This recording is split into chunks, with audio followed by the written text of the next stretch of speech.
Messy family. Welcome back to Messy Stories. I'm your host, Curtis. I'm Sokhonade. In today's segment, we have a story time coming from a YouTube creator that goes by the name Moon. She thought she was walking into a happy relationship, but what she didn't know was that she was going to uncover something so twisted that it was going to change her life forever. Make sure you guys stay tuned because there's a lot to unpack.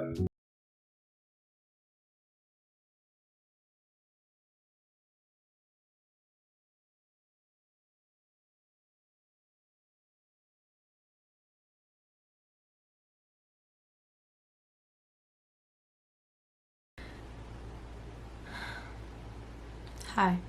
Before I get into the topic of this video, I want to be very clear. Because I survived something that I didn't fully understand until I was out of it. And now that I've had some time and therapy and space to think, I realize just how harmful and destructive what I went through was. This was a type of abuse that the people around couldn't see. A lot happened behind closed doors or in person. I'm sharing my story to help others recognize the red flags before it's too late, and maybe that'll save somebody so much more time than the time that I lost in this relationship. This kind of abuse is difficult to see because it is wrapped in charm, it is wrapped in love bombing, and the language of ethical polyamory. All I want is to make sure that if anybody was in a similar situation that I was, that they get out and they get free before it escalates. Or maybe even realize that they're in a situation like this and can get out safely. Everything I'm going to talk about is my personal experience. I have the right to speak about what happened to me when I was forced to stay silent for so long. This is my truth. I have receipts, I have witnesses, and an entire healing journey that backs everything. So if you're here to judge me for speaking my truth, you can leave. But if you're here because you're looking to have some form of clarity, or if something in a situation feels similar to you, I hope this helps you see things clearer. There are going to be multiple different phases of what happened, and we are gonna go through the list. I took a lot of time to organize my thoughts, organize the experiences that I've been through, and name what happened to me. There is a disclaimer at the beginning of this video for the topics I'm about to get into. This is really, really difficult for me to talk about. This takes place at a singing venue. I had just met him. I was drunk. I was with my mom, trying to have like a fun time out, trying to look for more places to sing as, you know, an independent artist. One of the first things he told me off the bat was that he was poly. He was very flirty up front, asking me questions about myself, all that sort of thing. We even got into topics of BDSM, and he had been like, oh, I'm a dominant. And he was like, are you submissive? And I was like, no, I'm a switch. And then he asked me my age. I said I was 22. And as this conversation continued, he then said, we'll talk later, jokingly, flirtingly. Now, I was seeing this as attention from a guy that I found attractive. I wasn't yet viewing this as a dangerous situation because of my attraction to him. You know, I thought, this guy seems charming, this guy is flirty, everybody in here seems to like him, so why would I think anything else, right? I found him attractive, but the pace and intensity felt fast. I now realize that I was being and it was disguised as connection. And there is a large misconception about what can be. A lot of people think that can only happen to children. That is incorrect. You can be to any age. Is just a manipulation tactic, not necessarily just about children. You can look that up and fact check me if you'd like. I know there's a lot of discourse on the internet of people not understanding what terms actually are. I would continue to go to this place, you know, maybe like once a month. The more I went there, the flirting got more and more intense. There was like a little period of time in between where I stopped going there because I was dating somebody, so I didn't go for like a while. Then when me and this person broke up, then I decided to go back to the bar, you know, because I found comfort in being around music because that has been a thing for me forever. This night that I go back to this bar, I go alone because I forget what my mom was doing, but she was doing something. So I go alone, I take a lift down. The flirting got way more intense when my mother was not around. He started to then do boundary testing things on me. And I've actually witnessed him do this to his friends too. But again, I think they've all been. So obviously they're not going to be aware of this until maybe they spend some time away from them and then realize, oh shit, wait a minute. Because the whole thing with is you are basically tricked into thinking that these people are loving people. And that's how they keep you. And then they use you as part of the triangulation. So if somebody, like me, speaks out about it, nobody can fucking say anything. I need to breathe because I'm getting angry.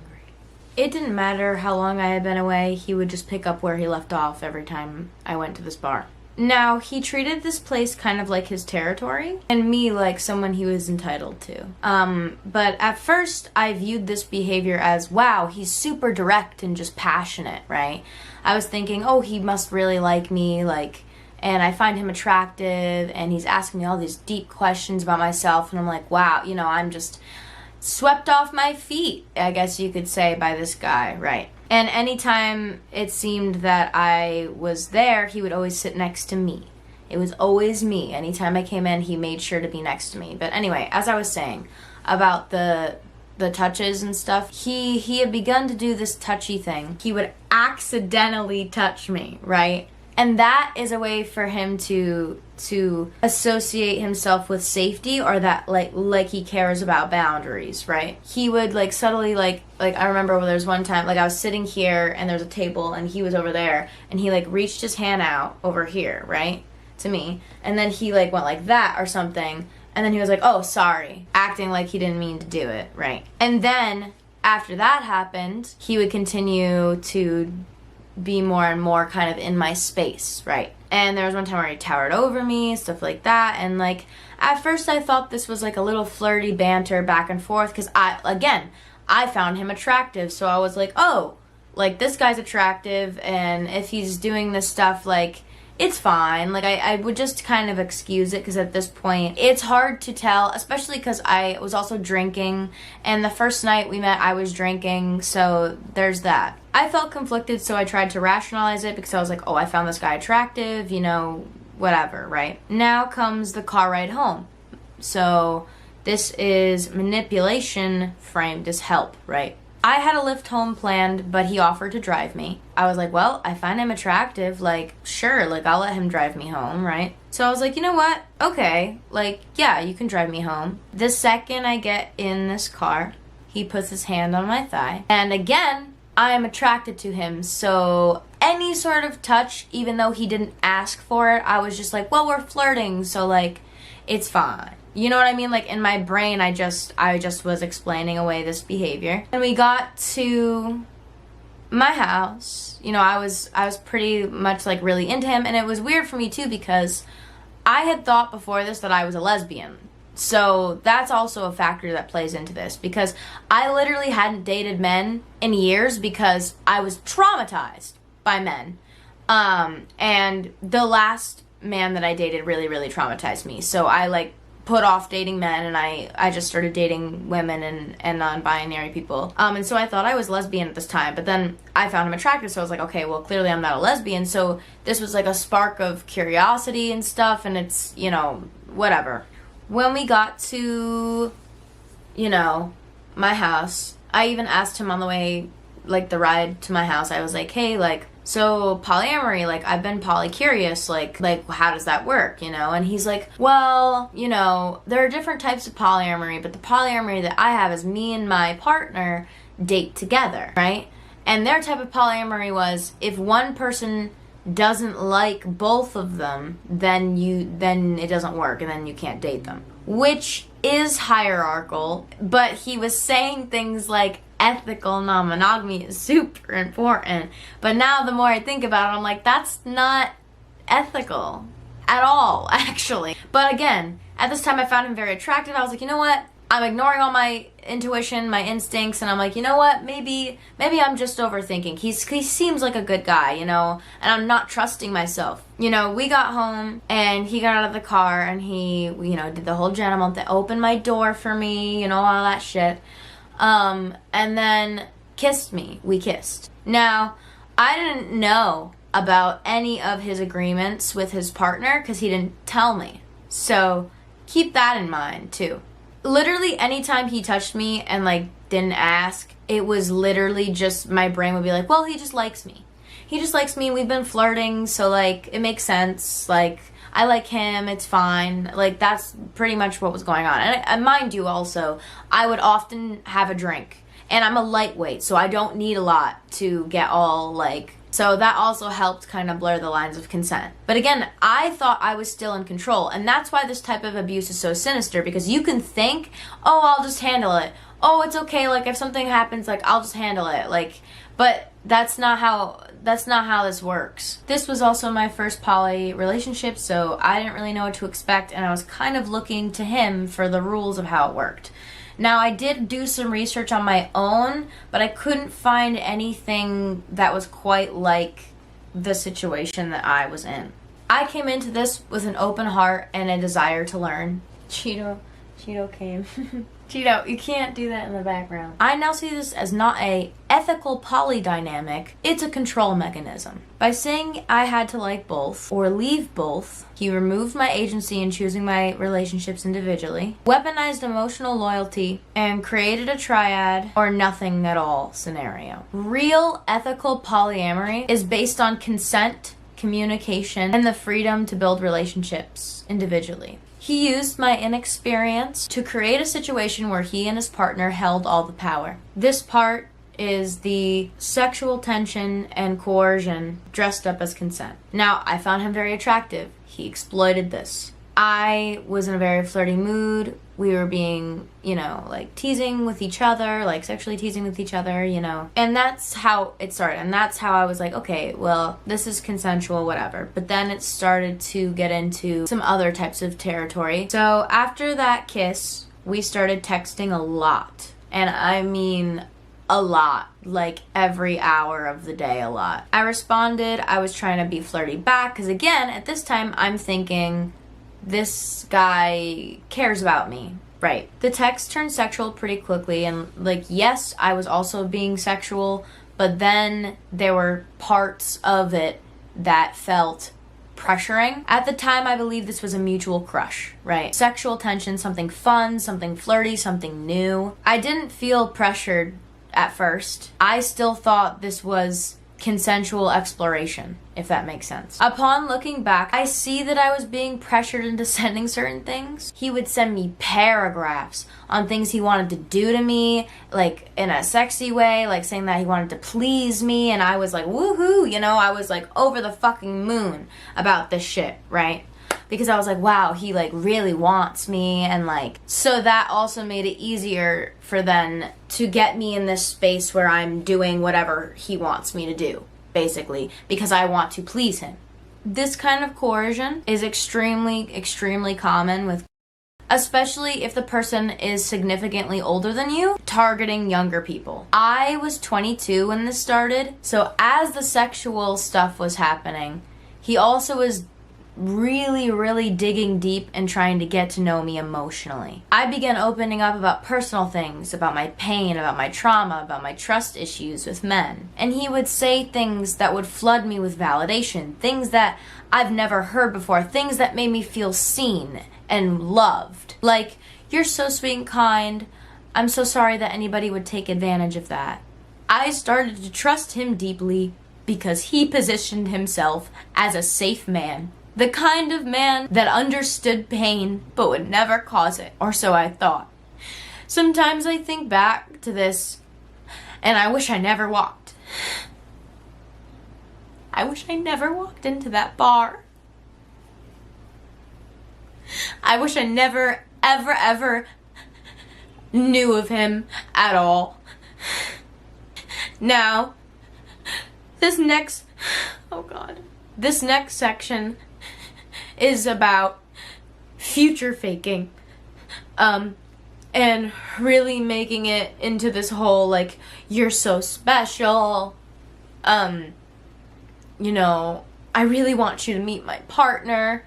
And when he told me about his partner, he did not tell me the truth about what she was like.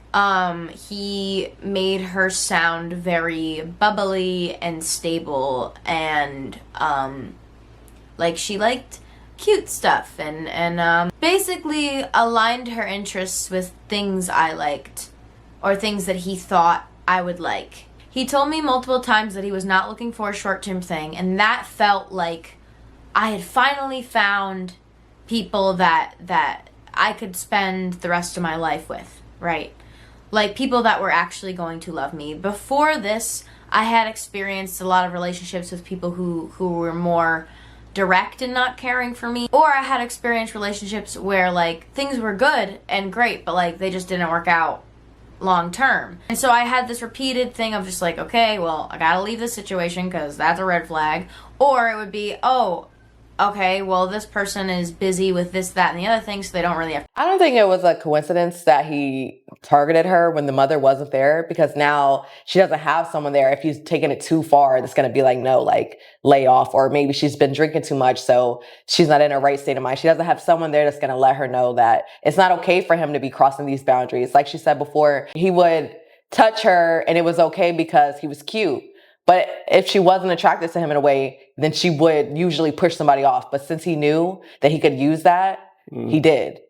I feel like because she had a traumatizing situation with men prior, that maybe poly wasn't the best move into coming back into like reintroducing yourself to men. Because think about it, most time when women have trauma when it comes to men, us men, is that we're either cheating, emotionally abusive and stuff like that. And I feel like in poly relationships, there's no true commitment to that third person. Like you're not the main person, you're actually the person they bringing in. So if I wanted to protect myself in that moment, not saying what she did was bad or not, you know, not trying to cast judgment on people who choose to do poly. It's just really trying to understand the fact of if you're hurting, like traumatized by somebody, or if you're hurting emotionally and you don't have trust in men, then the first person you want to go to is probably somebody who's just committed to you. That's all I'm saying. Not somebody who's committed to somebody else and you're just honestly a fling. I hate to like water it down, but that's pretty much what you are to him. You know, just something to use for the moment. And then, you know, maybe possibly if his wife don't like you, then he can use that as an excuse to like let you go. I feel like he's just setting you up for that moment to let you go. Because most times when I hear about poly relationships, the two people that's hosting the poly relationship in a sense, they typically are rotating these women in and out. And they want you to feel like, yeah, we're not here for the short term, but reality, yes, he is. As soon as he get bored with you, the same way he got bored with his wife or his girlfriend, and had to go find a third woman, he's going to get bored with you and then, you know, bounce around too. That's what I feel like when it comes to poly. That's why I've never practiced it or never even tried to do it, because it just didn't make sense, you know, when it comes to like the emotional connection part. Like, how can I be emotionally connected to two people at the same time? You know what I'm saying? And then I get the option to choose whether I want to like this person today or this person today. And I feel like, you know, that's going to always create some type of friction, but that's just my lack of understanding. If you've ever been in a poly relationship, maybe y'all can educate us a little bit more, but she's doing a pretty good job of it. But would you say that that's something safe to do if you're in her situation, or would you feel like it's best to just, you know, go, you know, in a single relationship, whatever we call that, you know, but a person just one-on-one, you know? But what do you guys think about that? Him asking her about her past relationships opened that door for him to see that she wanted a sense of long term. So now, of course, he's feeding into that. Like, yeah, this is what I see too. And like she said before, all the other people she's been with been super upfront and was like, I don't care about you. And she wanted that attention and that being taken care of, especially after everything she's been through. And yeah, he was just going to exploit all of that. Yeah, I'm curious to know like how old he was.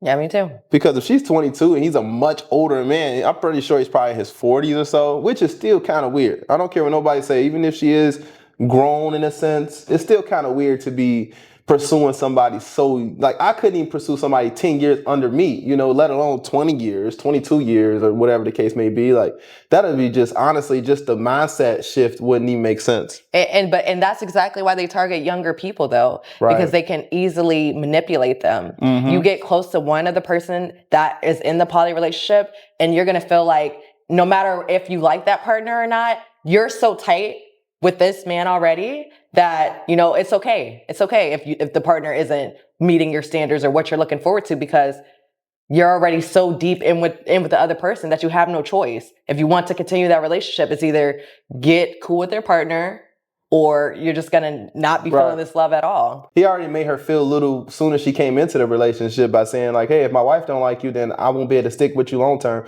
But I'm not looking for short term. Like, come on now. It's like a contract with contingencies in it. You know, contingencies are just ways to get out of the contract. He's already implementing those contingencies in this relationship. With grooming, it's something that takes time. Like you see, he's met with her plenty of times without the girlfriend already. So they already established this relationship. This stuff is planned, trust. Time for me, okay, that's fine, like we can, you know, whatever, we can still be friends, whatever. And it was a lot of short-term things. So I felt like finally people actually like saw me, right? And these people wanted to build something real and stable with me. He emphasized wanting me to meet his partner soon. He spoke about polyamory like it was this beautiful form of communication. He talked about how past people weren't that serious and that they weren't looking for a hookup. They want something serious. This made me believe that I was being welcomed into something genuine. So now comes the night when I went out with my best friend for her birthday party. She hadn't seen a picture of them yet or what they looked like, but she knew that I was talking to people, right? So I was talking to them and I was telling her all about like, oh my God, they're giving me so much attention, like they're so lovely and like loving, because again, a lot of their manipulation was framed around this, right? So this is very scary, truly. I think about this and I'm like, why the hell didn't I leave then? Like, why didn't I leave then? But I need to not blame myself because, again, shit happens, especially when you are drinking. I'm out with my friend for her birthday party. And this is her first time turning 21, mind you. So I'm going out with her to this fun little arcade bar, right? And we're hanging out. I'm texting them at the same time. You know, I'm sending them, like, fit checks and I'm like, yeah, I'm having a fun time. You know, I'm posting on my Snap story and you can see that I'm drinking. And I have videos of it on my Snap story, right? He texts me. And he's like, hey, are you still there? And I have receipts of it, by the way. Hey, are you still there? And I forget what I said, but you'll see it over here. And then he goes, cool if we head over? And I'm drunk. At this point, I read the text message and I'm like, what the fuck? Right? I'm like, what? Because I'm out with my friend, which I very clearly stated I was doing. I look at my phone, I look up, he's right there. He comes around the corner with, you know, her. I'm scared, right? I'm in kind of a bit of shock right now and I'm like, what the fuck? Like, why did they just show up unannounced? But I'm drunk. And, you know, again, he's very charming. He's been saying all the nice things to me. I just started talking to her. My friend immediately is on the defense, and she's like, who the fuck are these people, right? And I'm like, no, these are the people I'm talking to. And she kind of looks at me and looks at them like, what is going on here? I'm not really listening to anybody else's input at this point because I want to believe that they're lovely people. And this happens, and they just start standing there, like standing around and like drinking. And I'm like, well, I'm not gonna just leave her to go hang out with them, right? All right. Well, me and her, like me and my friend are gonna go, like, you know, hang out for her birthday. And we're just gonna be, you know, around, you know. But it was nice to see you guys, whatever, right? They're like, oh yeah, no, of course. They walk away, and I look at her like, what the fuck? I immediately get a text message from him saying something along the lines of like, sorry if we scared you. Mind you, I never said that I was scared. And so I immediately feel the need to go into fawn response, right? And I'm like, hey, so sorry, I was super overwhelmed and stressed out. In the moment, I was a little caught off guard, but like, happy to see you guys there. And then I was like, oh, you know, me and my friend, we ended up getting cookies, and now I'm headed home. He was like, we didn't expect you to hang out. I just got the messages, by the way. I found them. He was like, we didn't expect you to hang with us. We knew you had a party or friend to deal with. Sorry if it seemed like we were trying to take you away. He's projecting his own stuff, but he's doing it in a way that is disguised behind love, right? Or I didn't mean to type shit, right? And so again, this all explains it away. No worries. She seems like a great friend, immediately defensive, good as she should. Acting like he's safe. Like, no. I'm a safe guy. You can trust me. You know what I mean? Regardless if they were gonna show up anyway, I still think it's weird for them to show up anyway when they know that I'm out celebrating with my friend. And they know I was going to be there at the time. So, like, this is all gaslighty. This is really gaslighty. And I even did, for a split second, think it was gaslighty when I was drunk. But, like, again, he was giving me so much attention. He was validating me in ways that I had never been validated before. And it just got all explained away. Right.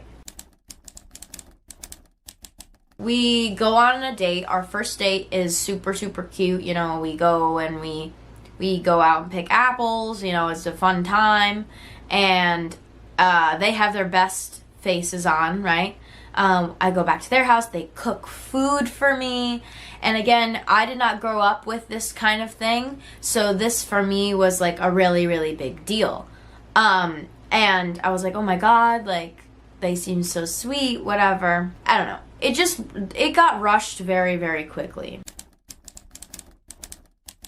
Flash forward, I can't remember if we were dating or not at this point, so the timeline's gonna be a little weird, but I do have the messages, so it's fine. Anytime he would open up to me or have these moments of, like, emotional sharing, he would often interlace it with, like, guilt-like disclosures, right? Because, again, these type of people, they tell on themselves. Even if they're trying to hide it, they're gonna tell on themselves. Now, this message was basically a foreshadowing moment, for sure. I just wanted to remind you how much you mean to me. I've been through so much in my life, and it's so hard to fully trust someone, and fully giving myself to another person has been nothing but terrifying for years, right? Before having, I'm gonna blur out the name, in my life, talking about her, I was made to feel crazy and evil. Evil. Okay? Like, no matter what my intentions were, everything I was doing was wrong, and it made me feel like I didn't deserve happiness for so long. Her and I found each other again. Mind you, they did break up once. I wonder why. What a shocker. And finding out we were poly made me feel like just around the corner someone was waiting to see me and see some monster. Now, let's get into the difference between someone who's actually emotionally opening up and somebody who's trying to hide the fact that they do fucked up shit to people. It's so subtle. It's literally so subtle, too. He was not showing vulnerability. He was outsourcing accountability. Also, somebody who's been through something like that does not self-proclaim themselves as a monster. Somebody who's been through actual, like, hardship where they are not the abuser would say something like, it's hard for me to open up. They would say, like, it's hard for me to trust, or, like, things like that. They would not self-proclaim themselves as a monster. At the time, I thought he was just misunderstood because he was doing all the nice things for me. Which is how they... It makes me so angry because how could you do that to someone? And he knew the shit that I've been through in my life. He knew about my PTSD from being SA'd, only to SA me again. But we didn't even get to that fucking part yet. If you are in a similar situation, that is not vulnerability. That's foreshadowing. At the time, my heart wanted so badly to believe that he was just afraid to open his heart. Just like I was afraid to open my heart. I thought we were the same. He was... Admitting that you're a monster, I agree with her. Like, he's definitely foreshadowing. I think he's just trying to get her prepared to see, like, test the water and see if she's, like, going to be more like, it's okay, or I'm out of here, you know? His guilty conscience is definitely, like, I don't know how old he is, but he definitely can't control that guilty conscience, for sure. Yeah, but he was definitely warning her. Because now if she ever brings up in an argument, you're a monster, he's just going to be like, you're just like everyone else. I've told you everyone else says this about me and you're just like everyone else. It's literally a tactic. Right. It's a guilt tripping tactic. He's trying to see what her capacity is to deal with what he has to offer. I can already tell you now that the type of man, just being a man, the type of man he is, He's just looking for a young fling in this very moment. Honestly, just listening to the story time and hearing it so far, I believe there's times that the wife don't even know about what he's doing. Like, he's out here just doing his own thing, and maybe she know, maybe she don't, but you know, the fact that they are in a poly relationship just leaves a window open for him to do whatever he wants under the name of poly, I feel like. You know, so the fact that he's over here grooming this young woman, he knows that she's a young kid with all of this trauma. Like, why would you even want to, no offense, because I come from a lot of trauma myself. But as a grown man who's out here, you know, not trying to take advantage of people, why would I choose a person who's going through so much damn trauma? Like, you have to have some type of sick, twisted plans behind that. Maybe they're just easier to manipulate. No offense to her. But in that time, you know, you are vulnerable. You don't really understand what's going on because you're so emotional. You don't understand, as a 22-year-old girl, she knows a lot. You could tell she took time to really like collect herself and understand the situation. But in that moment, she's just a kid. You know, she don't really understand that this grown man is using her trauma against her. It's a different word. It's not trauma bonding. What is the word I'm looking for, Messy Family? It's not trauma. It's like when you trauma bonding, but in a negative manner. It's like they're using it to, you know, against you, not for it to help you and to better you. You know, I forget what it's called, but if you know what it is, let me know in the comment section. He does a lot of testing the boundaries, like when he showed up unannounced, like just to say, oh, can I go there? And then just be there before she even responds. Yeah. That just showed in the future that he's going to pop up wherever you are. And I don't think it's a coincidence that he's the one recruiting the women, because like she said in the beginning, she was letting a lot of things slide because he was attractive. So if him and his girlfriend are looking for someone for the poly relationship, they're going to choose the partner that's going to easily able to persuade someone else to join them. Right. I believe that when he asked her in the beginning, it's like when they talked about the dominance, I'm a dominant man, and she was talking about, I don't know what a switch is, but I'm assuming that means she's just not submissive. So I'm just going to say she's not submissive. I believe his mindset, like being a dominant man, is to break her down now. You know what I mean? Because dominance is like, you can't watch somebody out control you in any area, in a sense. You know what I'm saying? So in my mind, I feel like as a man, he's just trying to break her down. He's trying to get her to be submissive eventually. The longer you stay around men who real like alpha males and dominance, whatever the hell, they're trying to break you down. They will make you submissive. If you don't, you will go through hell with this person. I'm talking abuse, emotionally, physically, you know, all the things that she's about to get into. I can already see it coming because of how like proud he was to be dominant, in my opinion. But if you've ever been in a relationship with a man who's dominant, then you probably can vouch for this. You notice that they try to take over a lot of the things that you do. If you're not already a woman who's willing to give it over, eventually you will. And it's going to eat you up because that's not who you are deep down, in a sense, if that makes sense. I don't think it was a coincidence either that on their first date, they cooked for her. Like she said, she wasn't always having a home cooked meal and stuff. And they use that. They give you that sense of family, make you feel like you're a part of something, that this is going to last forever. And it's crazy how it messes with your mind. Because you're like, you know, like, oh, wow, like I have a big family. I have, like you said, she had problems in the past about relationships, but now you have two people that can possibly love you. And right, she's getting that family dynamic. She wants that family. She wants that love. And I guess being in a poly relationship, in a sense, you get another person, I guess, to give you to fill that void too. But it's such a dangerous situation because you're on a limited contract and you just don't know it yet. And then she's playing with her real emotions while they just trying to have fun. And then the fact that she said before that she only dated women. So now it's like easier to integrate the girlfriend into this because it's like, right. Perfect victim, in a sense. You know, you like women, you broken, perfect. He was mirroring me. I now know that he was me to feel guilt. Every time we went out together, alcohol and weed were heavily, heavily involved. We would go with their friends, and I was introduced to all their friends. In this entire relationship, the only time that the girl I was dating hung out with my friends was if we were with her friends at a dance night, which happened maybe twice the entire relationship, and 2 times out of the entire time we were almost together for like a full year. Twice out of that whole relationship did she ever go to an event with them. And the entire event, she would just be quiet and not really say much. Or didn't even like really take initiative to get to know my friends at all. And he never even came to hang out with my friends at all. He met my best friend and I hung out with her over their place maybe once. There was no effort to meet me in my world. Everything happened in their orbit. And my friends know.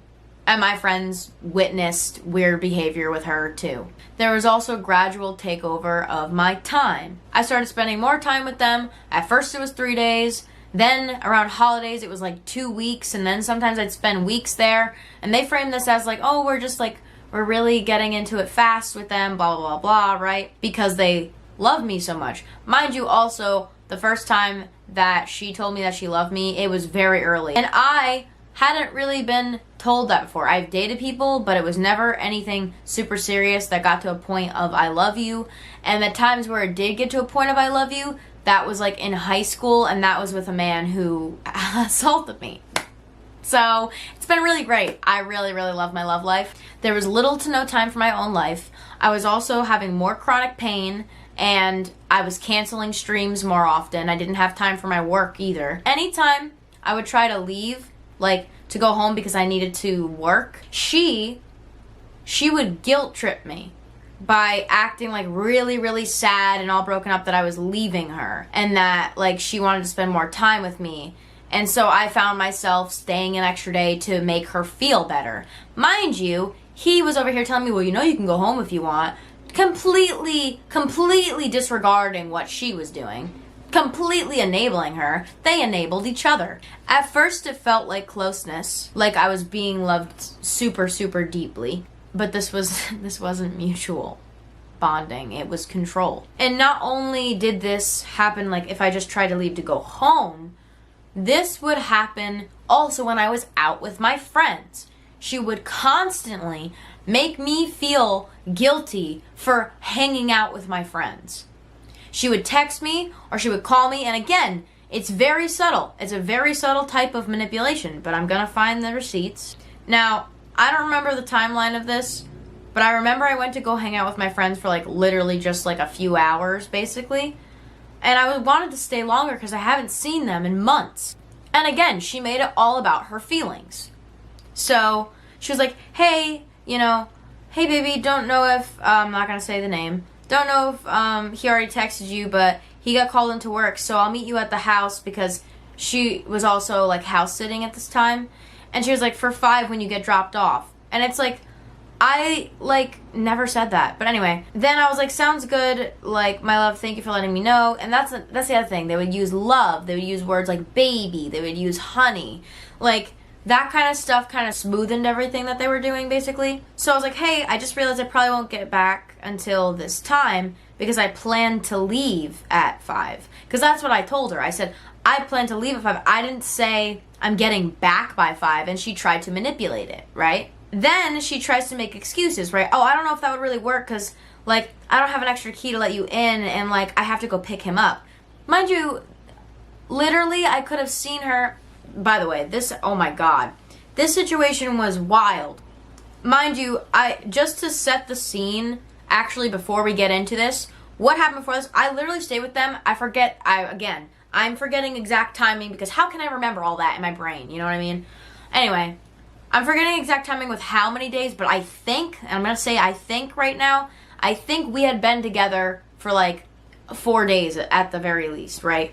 And we were literally spending all of our time together. That's the thing. It was never enough for her. It was never enough for her ever. She did not know how to be alone, and anytime she was alone, she would just go hang out with her exes. That was her plan of action every time that she didn't want to be alone.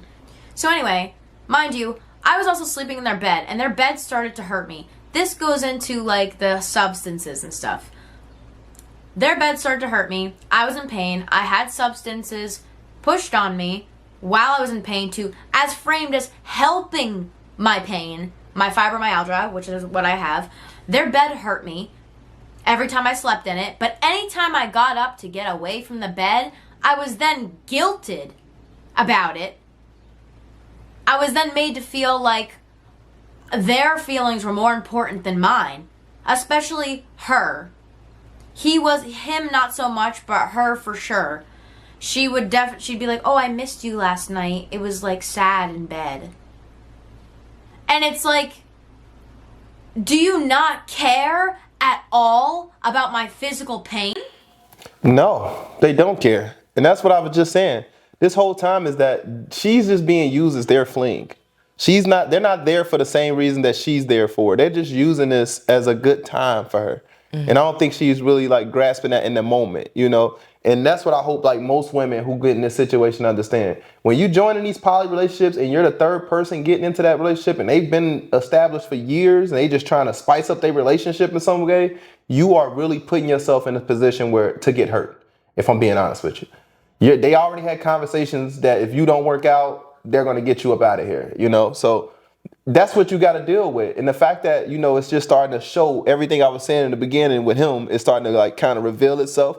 That's why I said what I said, because look at him. Why would an older man want to date a younger woman unless it was for these reasons? They're easier to manipulate in a sense.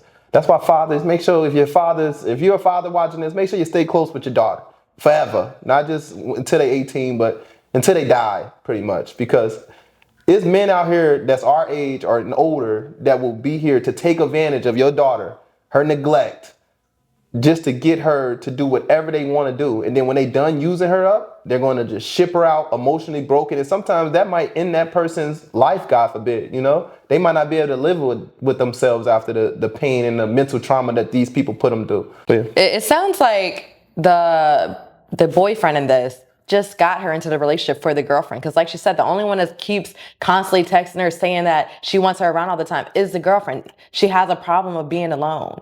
So now it's like, I think too, people find younger people to groom because they need someone that's going to be available 24/7. Yeah. The way that they're constantly like, no, you need to be here in our home. I don't want you to go home. Oh, I don't want you to hang out with your friends. I want you to only spend all your time with us, no matter what you have going on. Giving her pain pills to deal with the pain instead of just switching up the bed and stuff like that, or giving her a better space to sleep in, because I can understand how you can be in pain. Like, first of all, cuddling, it hurts. So imagine being in a bed with two other people and you're probably in the middle. You know, that could be very uncomfortable. Like, I like space. I like to, you know, stretch. I like to move around. You can't do that if you're in the middle of two people, you know? You get what I'm saying? So, yeah, I think it's just crazy that in that moment, not even no accommodations even happen from the woman. You would think the woman of the relationship, maybe the men don't get it, you know? Okay. But the woman, like, your job in that relationship is to keep the new guests, comfortable? Reason why I feel like the men, they didn't want to meet her friends because of the age difference. That's so embarrassing. Y'all don't even fit in this group. So why would I want to be here talking about the stuff that y'all talking about? You don't even supposed to be dating this woman. Imagine if her friends found out how old y'all were. That's why they keeping a distance. Like, yeah, I don't want them to see us, you know, because we don't fit in this group. This is awkward. That's how you know you should be dating somebody. Because if you can't go hang out with their friends and y'all all get along, then that means that you're too old. Yeah. And the only reason why the older women friends is okay with it is because you're not the only girl they done brought around. They're accustomed to them reeling in different women, and this is just the new fling of the month. Like, it just blew my mind. I think I had stayed a few days to house sit, but that bed was hurting me because it was hard bed. And that bed was hurting me. So I was like, I can't sleep in the bed. Like, that's going to hurt me. And so she suggested, how about you stay here, which was at our other apartment, right? The actual apartment that I would often go over to. This happened in person. I go, okay, like thank you, maybe, yeah. Like, you know, I'm like, maybe that would help me if I slept here. She starts crying. She starts bawling her eyes out. Literally, like, trying to guilt, even though she suggested it.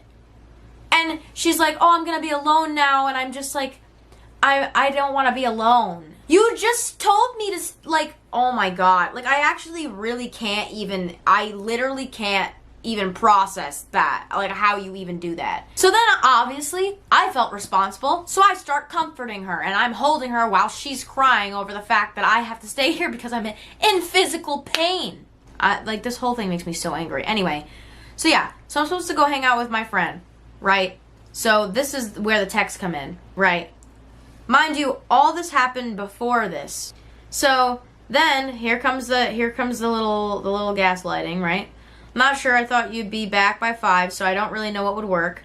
I don't have an extra key to let you in. Will you be back at the house at exactly 5? And it's like, what do you mean exactly at 5:45? Like, I'm supposed to know the ETA of when because I don't have a car. I'm also getting driven there. So now she's putting pressure on me to get back to the house by a certain time. And then, but I don't want to leave much later than that because I feel bad for him leaving. Again, weaponizing, emotional, or whatever. That's the only thing I can think of that would work. She would frame herself as this like little injured bird, and she'd do it all the time to get sympathy. And then I didn't answer fast enough for her, so she's like, my love. And then I was like, sorry, I was craft making. I shouldn't have apologized. I don't have to apologize. But again, see, made me feel like I needed to apologize for this. And then I explained what I just explained. I'm just confused because how you could be meeting me when I get back if I'm going to be there around blah, blah, blah. And I was like, well, and so I'm not rushing. I said I can stay here because I haven't seen my friend in forever. And I literally said, I told them, my friend, I said I can stay till... I said at first I could stay till 7, but I told them 5 so I could have more time with you. Because she was making me feel guilty for that. And then here comes the weaponizing her mental health. Okay? And it's framed as a fake emotional intelligence, right? If I'm being completely honest, I'd really rather not do that. I had no time with either of you this weekend, and it's been really bad for my depression. She literally told me to stay. Oh my God, like I'm actually getting angry. I'm getting angry because like what are you talking about? Oh my God.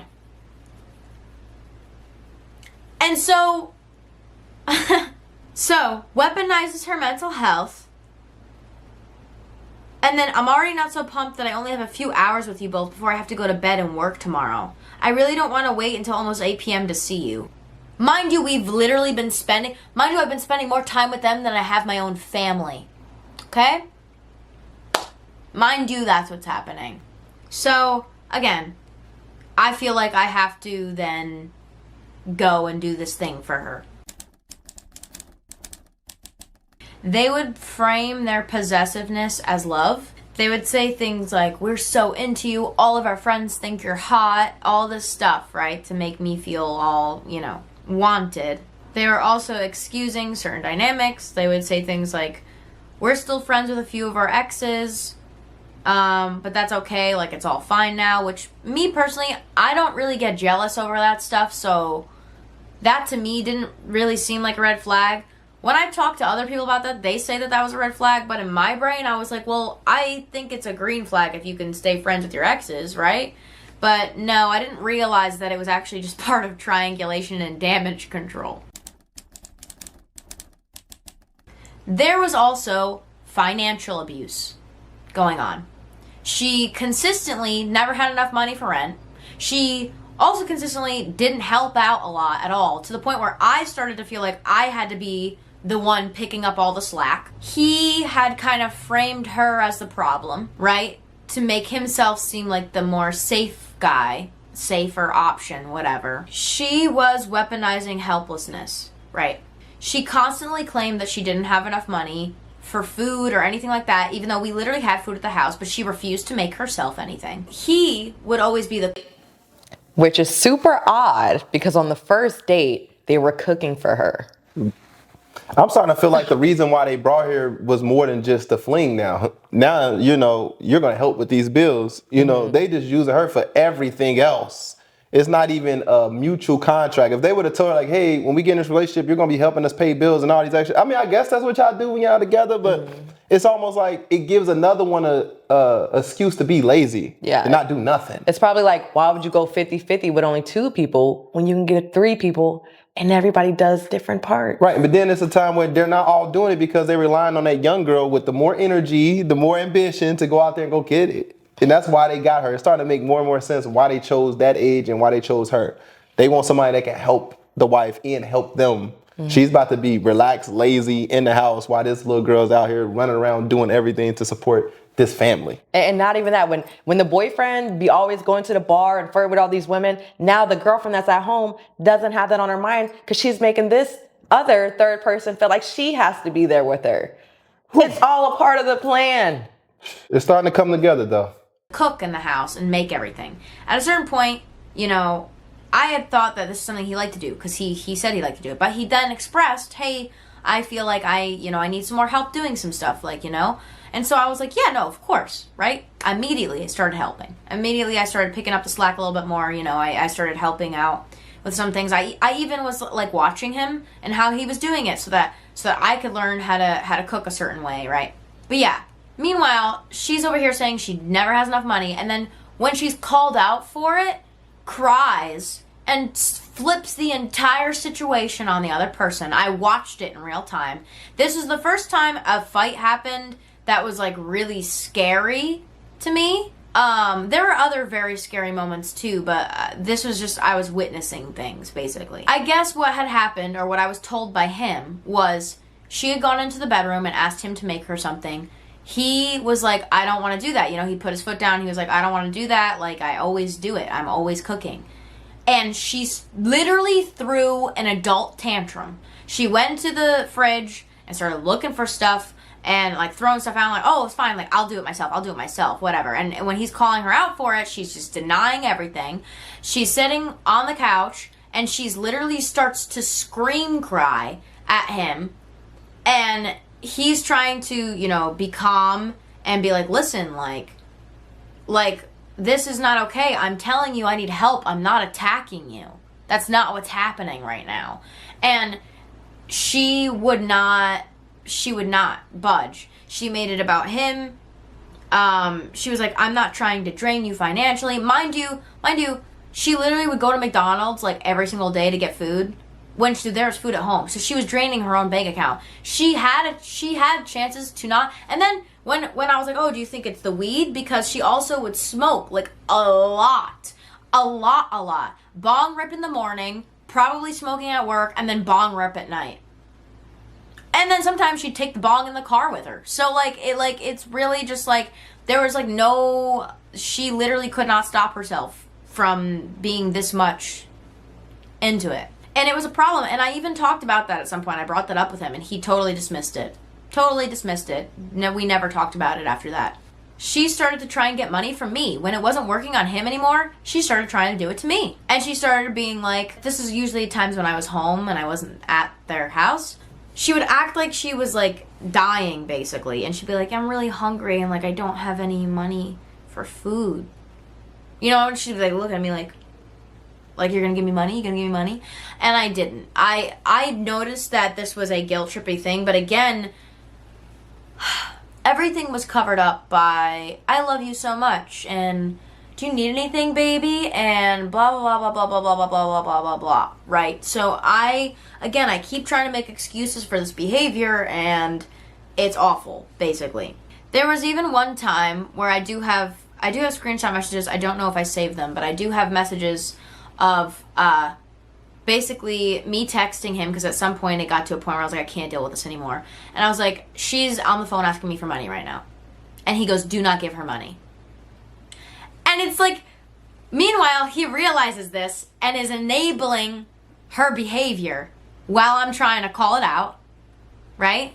But instead of doing anything about it, instead of being like, okay, this is not a safe situation, just continue to stay. But again, she was very good at guilt tripping. They really are a pair, let me fucking say, because they're both manipulative and they both like complement each other's manipulativeness.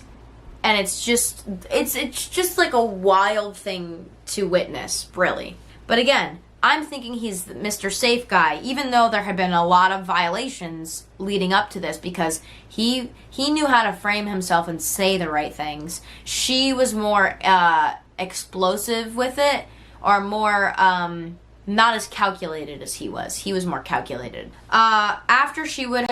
Hints on why he's the one recruiting the women.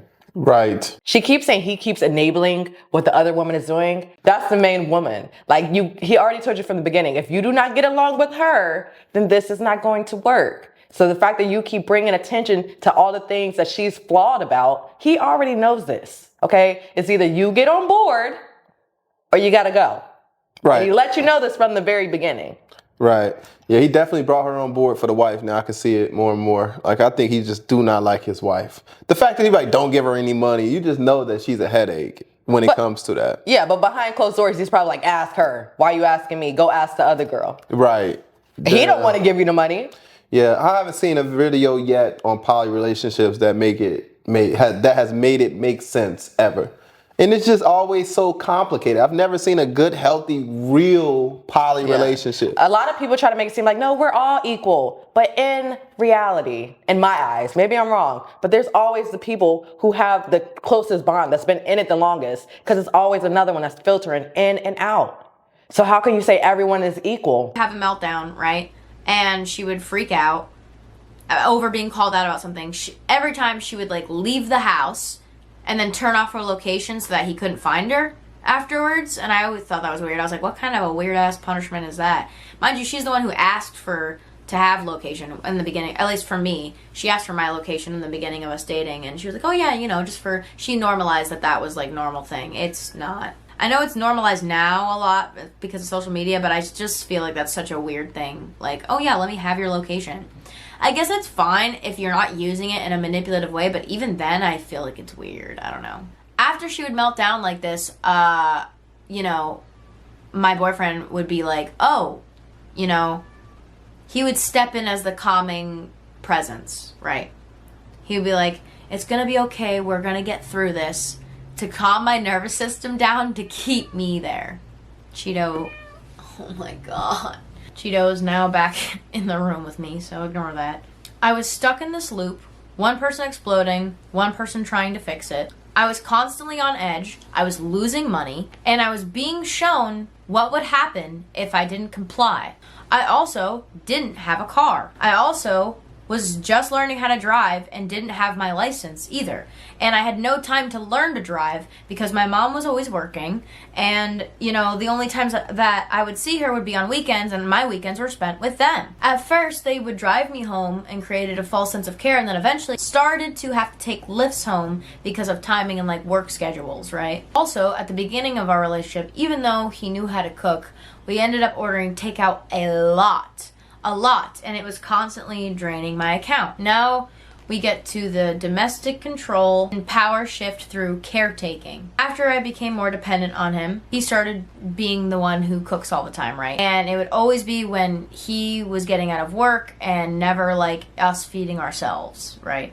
I started helping out with dishes because I saw how stressed out he was, and I genuinely wanted to contribute and learn. Now, here's some triangulation and villain framing, right? During a store run, he framed her as the villain, right? He said things like, if she keeps doing this, I can't do it anymore. This is ridiculous. At the time, I believed him because he positioned himself as the emotionally intelligent one. He would downplay his own behavior, even though he himself had scary outbursts. He had sudden loud rages, where he would hit objects around him if he was angry. It was controlled, but it was also terrifying. And then, during a fight one time, he used me as a tool to shame her. And I was not okay with that. But I was scared because things were getting loud and I didn't know if things were going to get violent. But again, everything was done it was a manipulation that was done behind like love. He would point me out and be like, see, Moon is helping. And it's like, that is not okay. Like, why would you say that? I was silent. I felt silent out of fear because I was scared. She was scaring the fuck out of me. He was scaring the fuck out of me. And like I was like stuck in this like freeze mode. But then after these things would happen, it would just go back to normal, playing the happy couple, right? That everybody wants to see the happy couple. None of that was real. None of it was real. I thought it was real. It was, again, image control. Damage control. Now I'm going to talk about a time where I was first learning how to cook chicken. I literally have never cooked chicken before in my life. I did not have a super healthy diet before I met them. I'm ADHD and I had a lot of safe foods, and I would only stick to my safe foods, and I would never venture out and try new things. So at this point I was trying a lot of new food, right? Now, there was one day I wanted to help him out, and I was like, I'm going to make chicken tonight, right? And I called him on the phone while he was at work, and he helped me, like, walk me through how to cook the chicken. And he said to use a temp check. I was also on the phone with my best friend and a family friend, right? So I hang up with him. I start trying to cook the chicken, right? Even though I'm really nervous about it. And basically, I explained to my friend what he had told me to do. My friend says, oh, you don't have to do it that way. You just check to see if it's cooked all the way through. Like, if it's white, then, like, you're fine. You can eat it. So I go, oh, okay. And, you know, I'm just like, oh, okay, you know, I'm just trying to make chicken. God forbid a fucking person wants to make chicken. And so I'm making chicken. So I ended up overcooking it because, again, it was my first time making chicken. I didn't know what the hell I was doing. I called him on the phone and told him that I don't think I did it right. And he immediately, his tone shifted and he started getting like mean. And he started getting mad at me because I didn't listen to his word over everyone else's.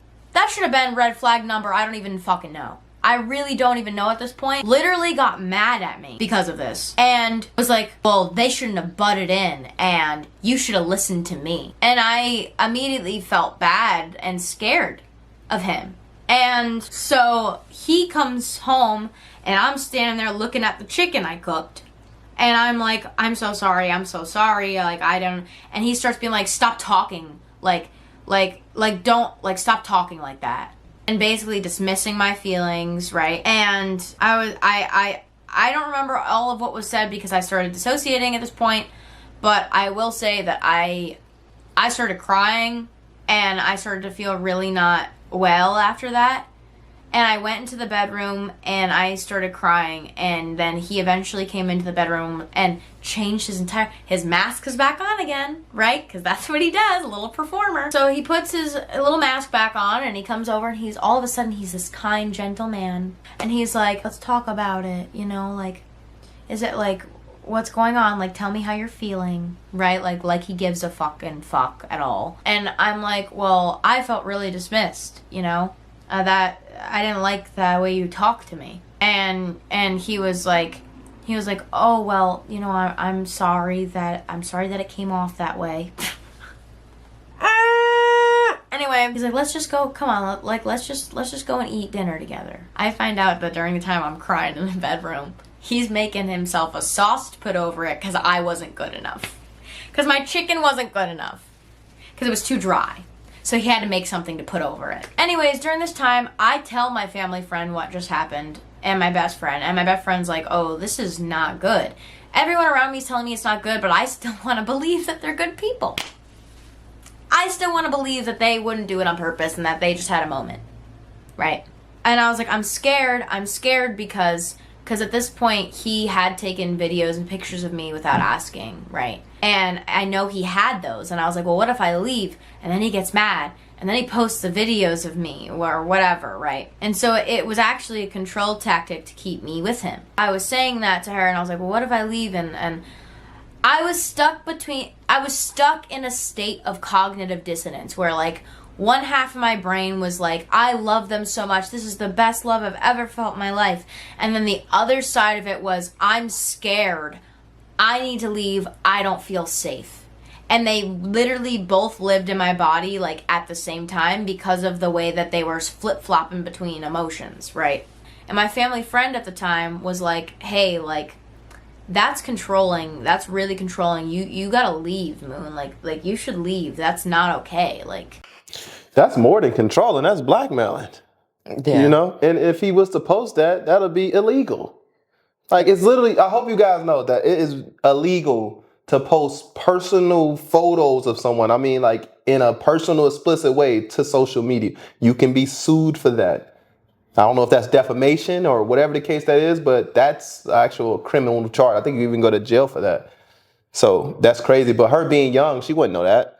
But the fact is, why would he take pictures of her without her knowing, though? That's like weird. Yeah, that just seems a bit iffy, and she should have called it out. Like, you already got her. If you wanted to take a photo of her, then you could at least ask, you know, at that point. It seems like in this relationship, though, he just crosses all the boundaries.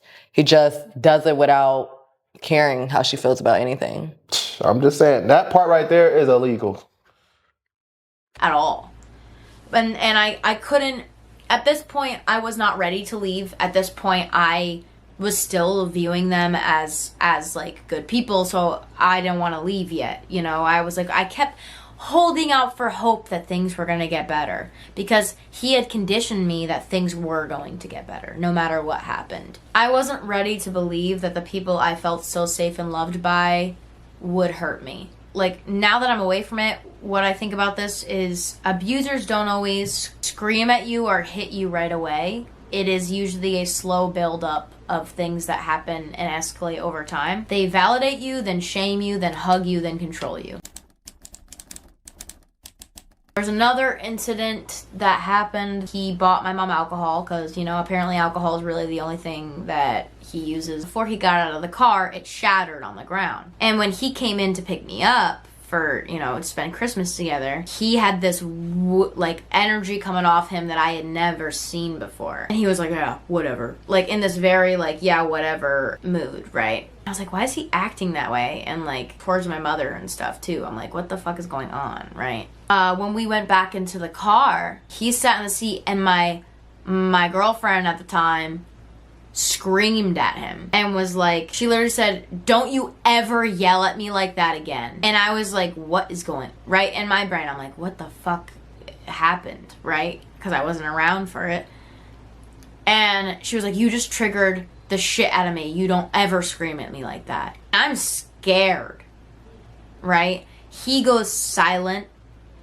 He puts on his little mask, right? And he's like, okay, baby, I'm so sorry that, you know.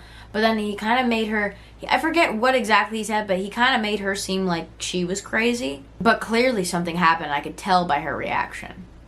Even though she was manipulative herself, I could tell that something happened.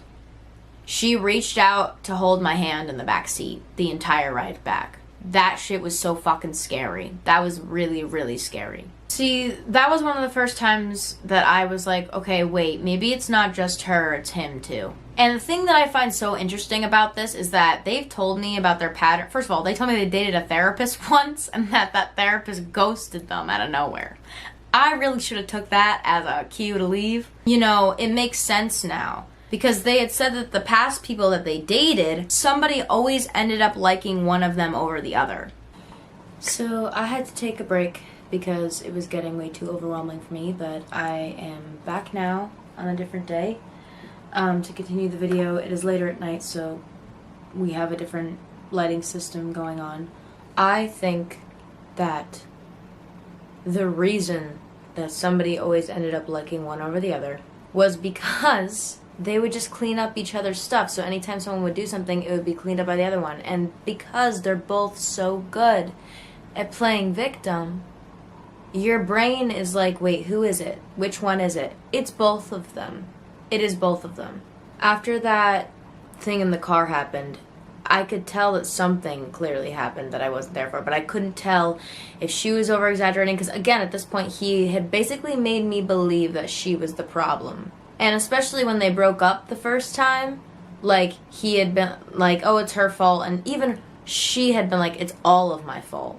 Which I, now that I was in it, do not think it was all on one person. I think it was both of them. And then after that, everything was just normal. Everyone acted like everything was normal again. And, like, this would just happen a lot, where everyone would just act like everything was normal.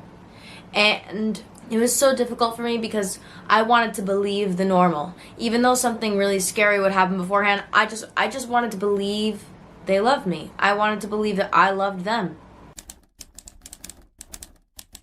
I am ADHD and I get overstimulated, you know, things like that. I have real sensory and emotional thresholds, like lights, if they're too bright or if they're a certain type of light, it'll be way too much for me. I'll get really overwhelmed and just kind of like shut down. Even just thinking about it, it makes me not like it. There were repeated times, even when we were like out and about, where like I had pushed myself past my limit for them. And anytime I would go to a place that'd be too overstimulating for me, I was just suggested to take an edible and numb it instead of actually honoring where I was at. There would be fake honoring of like, oh, do you need anything? But it wouldn't really be followed up with any serious action. Not to mention the amount of times where I was overstimulated on purpose because they thought it was funny. Mostly him. And there would be many times where it was made into a joke. At first he was saying really weird things, like he was like joking about my ADHD, but in very, very weird ways. There were many times where there would be this repeated thing where they would like blow on my face and overstimulate me, and I would laugh because they were laughing. And so I just felt like, oh, this is a joke, I guess. And I didn't want to believe that the people who claimed they love me 20,000 times a day would do something like that on purpose. There were many times where it had gotten to points where, like, it would cause a meltdown, and then I'd be like, oh, I'm so sorry, I'm so sorry. But then I would keep doing it, and they thought it was funny. They would hold me and blow on my face and thought it was funny. I also have a video of this occurring as well. But I can't show it because, I don't want to show someone's face. This next part is going to talk about infantilization. There was a lot of times where this is one of the most, most disturbing things, because I feel like I was viewed almost younger than I actually was, which is so sickening to think about, because it's like, why are you dating me then? If my age is so uncomfortable, why are you dating me? Why are you dating me? I can't even. I remember there was one time where she had been like, oh my god, I love how small and little you are. Which is so creepy. It's so creepy. That is so creepy. They also at one point said that if they ever had a child, that they were going to name it after my dead name.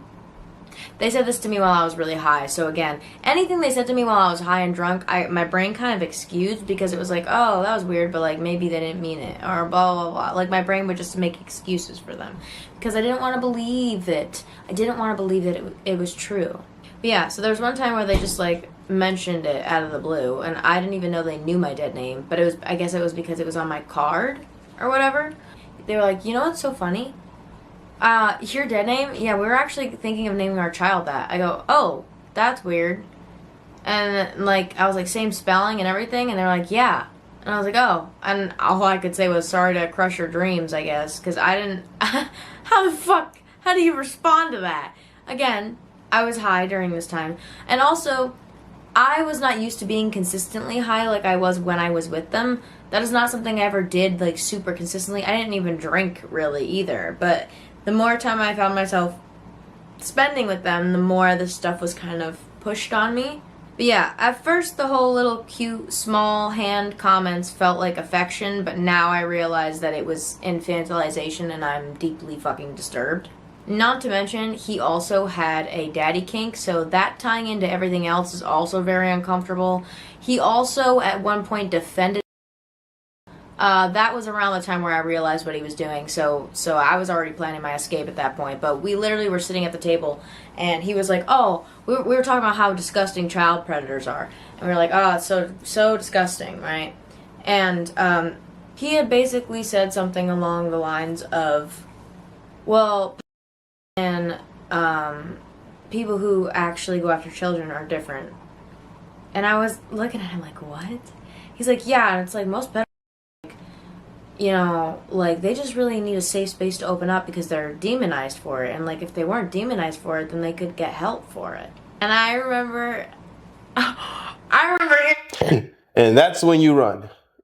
Is he making excuses for PDF file people? We gotta use short terms. Y'all know how this goes, Messy family. These videos get taken down when you say the real words. But yeah, let's just say PDF. You telling me these people, he's vouching for this? Like, oh, they just need an outlet somewhere they can go to, be understood. Hello, officer?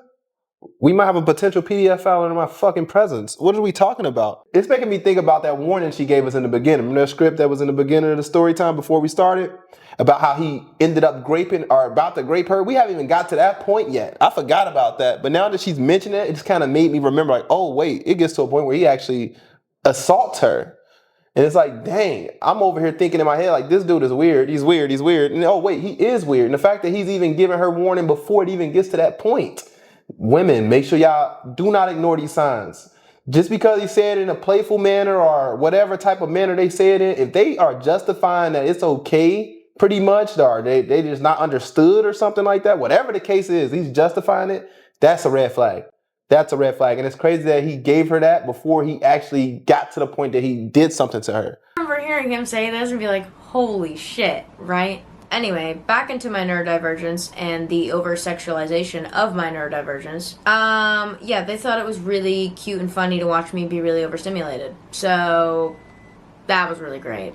Because it was framed as a joke, my brain would just kind of like rationalize it. Because I could not believe that somebody would actually do that purposefully.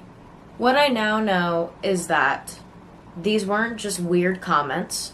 They're a part of a larger pattern of minimizing my identity, stripping me of my agency, turning my body and history into something to laugh at or sexualize. None of it was respectful or cute or funny. All of it was covert control and objectification. Early on, misgendering was pretty frequent, even knowing that I use they them pronouns. Sometimes it was just like in passing, and like the thing with misgendering is like I don't fault someone for misgendering me if they just mess up like once or twice. Like it's not a big deal. Everybody is unlearning gender norms. Like that's whatever. But the thing about this was like when it would happen, sometimes it would be during intimate moments too, which made it even more violating and disorienting. And when I would bring up, hey, this is really bothering me, like this has happened like more than a few times, like I'm uncomfortable, I don't really feel respected, he would say things like, well, we're getting better at it, we haven't done it in a while, like trying to basically gaslight me. But these were not genuine apologies. They were minimizing things to make me feel guilty for what they did. I started to question my own heart, like maybe I was being too sensitive. I felt like I wasn't allowed to bring it up because they made it seem like I was holding them to some like unfair standard. This section I'm going to be talking about. So if that is a triggering topic for you, you can skip this part if you don't want to hear about it.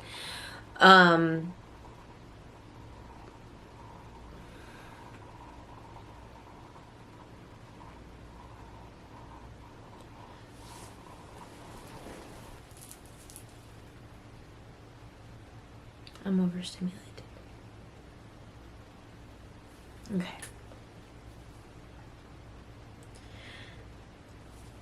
What I'm going to be talking about now is coercion, substance use, and non-consensual encounters. Now, I do want to say, were there times that we had sex that were consensual? Yes. Was it every time? No. There were times where really fucked up things happened that were just explained away, and then I was meant to feel like it wasn't a big deal, basically. Now, the fucked up thing about this is when substances started to get pushed on me more, and it was all under the disguise of help, being helpful. I have fibromyalgia, which is chronic pain, okay? At the time, I thought I was in control. I thought I was willingly taking these because, like, you know, they'd offer it and then I'd be like, yeah, sure.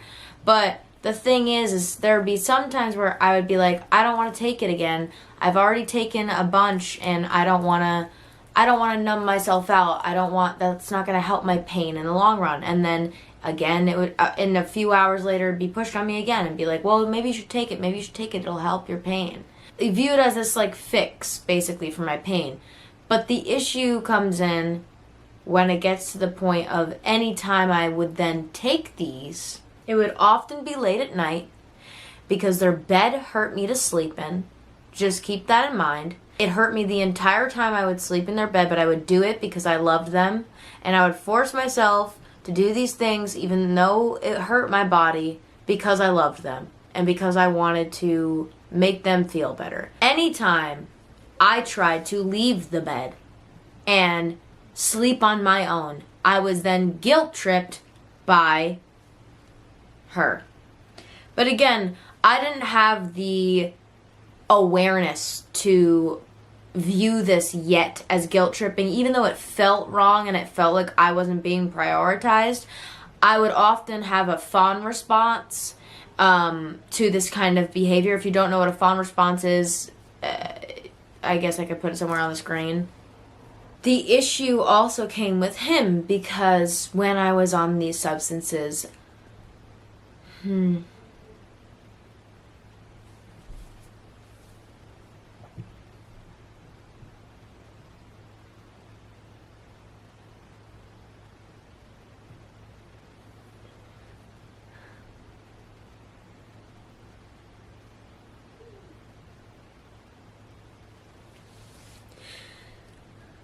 When I was on these substances, the second that she fell asleep was when he would want to have sex with me.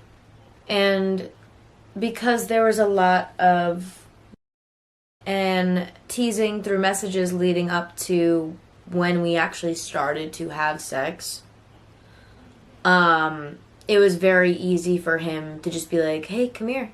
Hey, come here. Like, let's have some fun times. And I was under the impression that I was aware enough to consent to this, but I was not, because it impaired my ability to say no. But again, I had trusted him at this point and thought that he would not do what I'm about to tell you he did. The first time that he ever took pictures of me,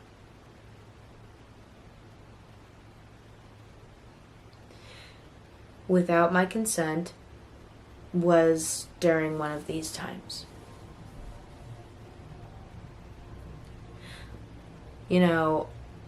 I'm going to get kind of graphic with this just to explain it, so if you don't want to hear it, please skip it.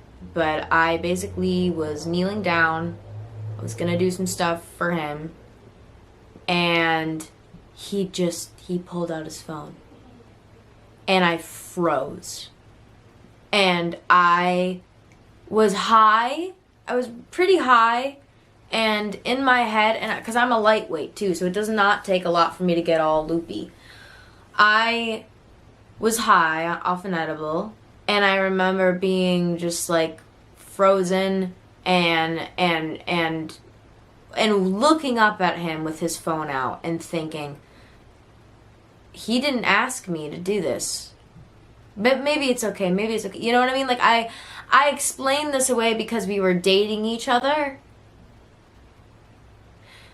And I didn't want to believe that somebody that I had just fallen really hard for would do that, even as it was happening to me. It's like my brain was just making up excuse after excuse.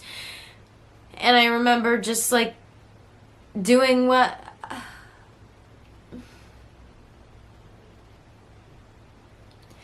And I remember doing what he wanted me to do. Because I was like, well, he was bigger than me. I felt like he could overpower me if I didn't comply with what he was saying. But the fear wasn't really there again, because the was already so deep that my brain started to explain this away. And it was like, well, maybe he just forgot to ask, like, even though that's not a thing that fucking happens. You don't just, oh, guess my phone's out now. Never fucking once have I ever done that in any of my past situations, but I was excusing everything. And so I played into it. I did what he wanted me to do.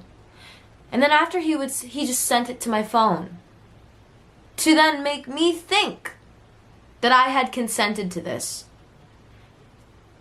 even though I never did. That's one thing I want to say too. I feel like if he was already sexually assaulting her, the reason why he was taking pictures and video recordings and sending it to her was to take away her fight when she was to say, hey, this man sexually assaulted me. All he has to do is say, well, how did I do it if she consented?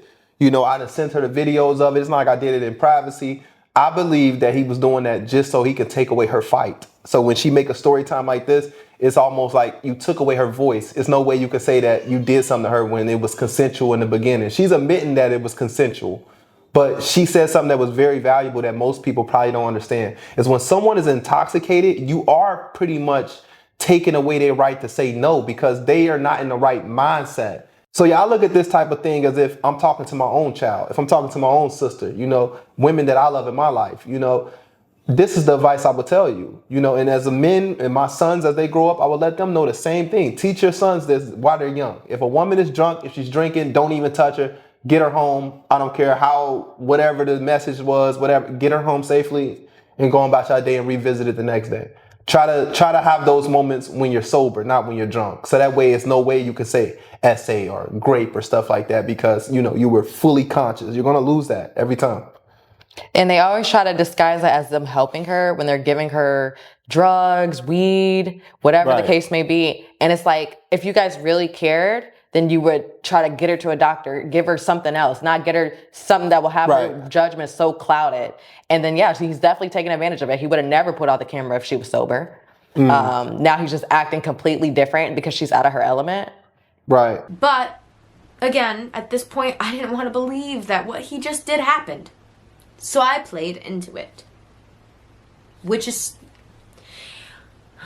It makes me so fucking angry. It makes me so angry now. That I can't...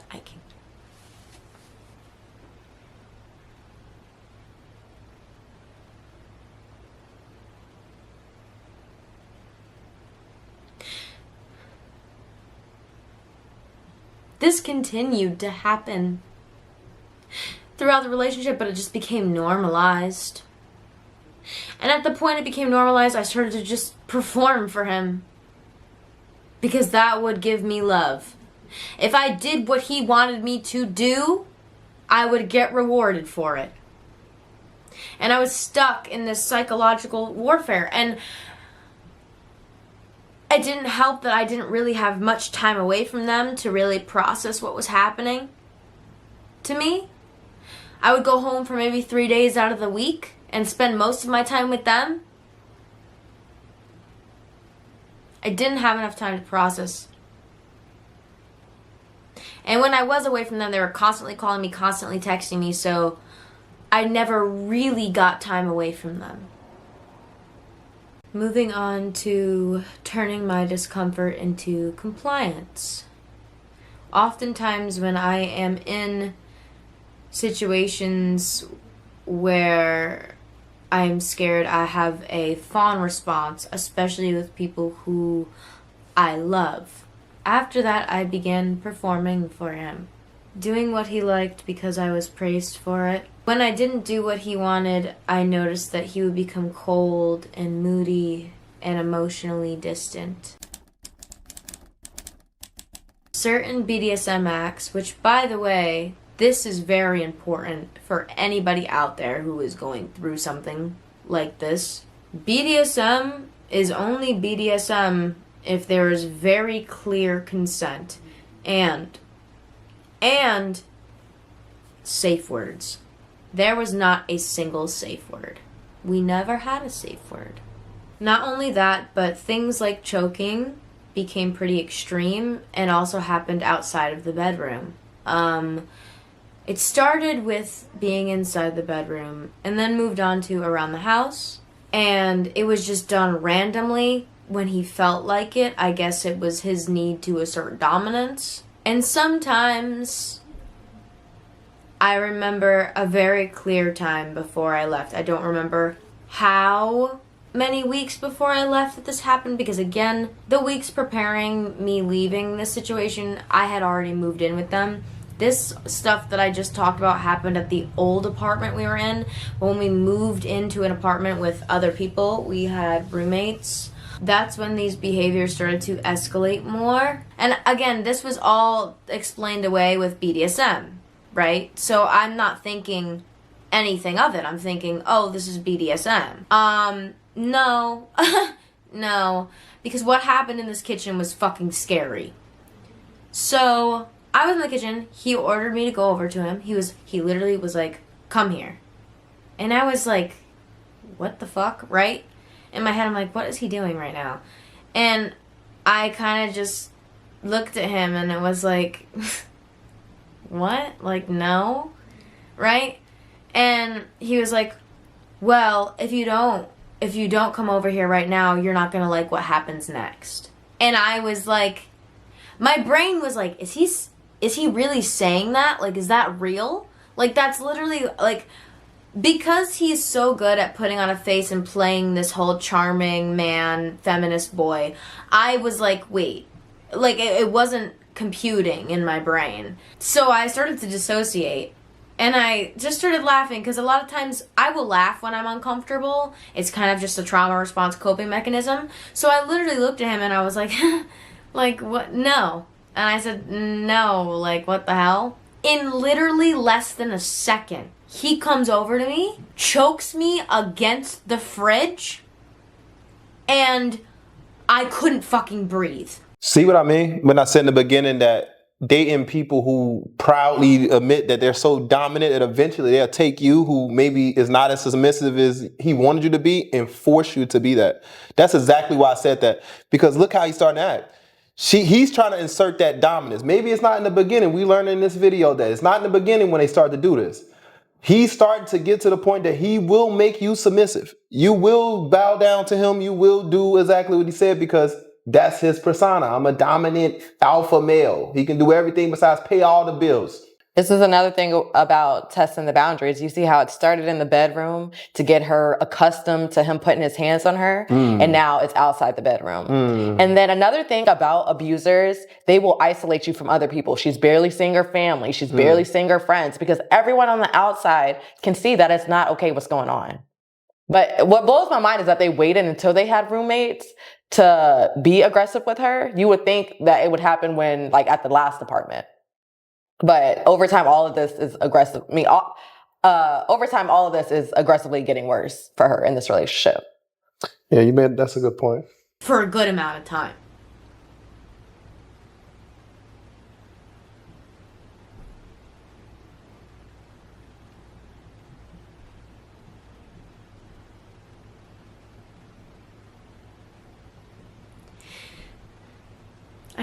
I couldn't breathe.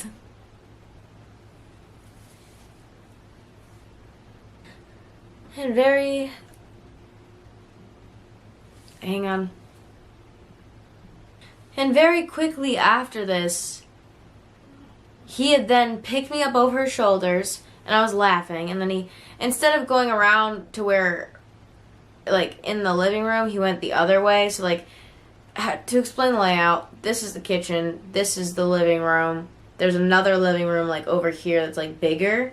He literally did that, threw me over his shoulder, walked around that way, right? And then spun me upside down, I don't know why, and then put me back on the ground. And when I got back on the ground, I was like really fucking disoriented and just like not okay.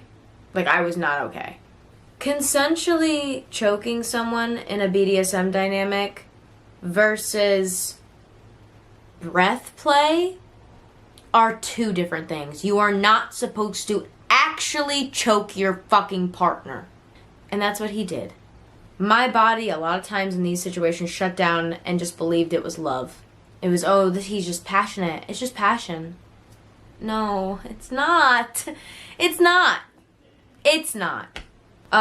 First, I'm going to talk about bodily harm while intoxicated.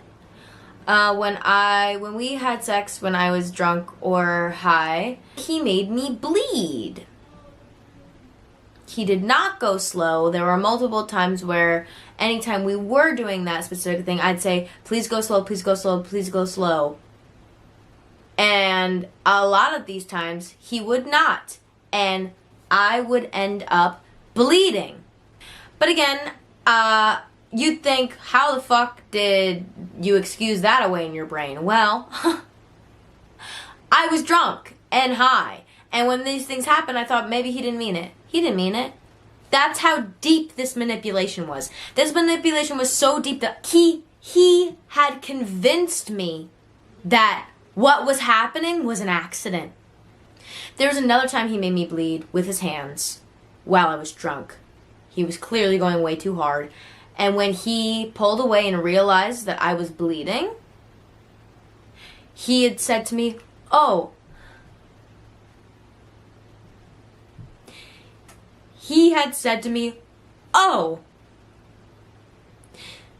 I think you got your period.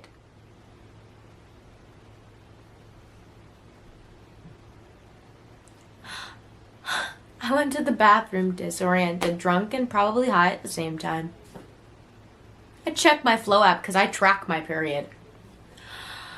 I was nowhere near my fucking period. Nowhere near my period. And again, I had explained away, he didn't mean it. But you don't accidentally make your partner bleed. That has never happened to me before. With anyone else I have been with. That's not an accident. That's somebody who does not care that they're harming you.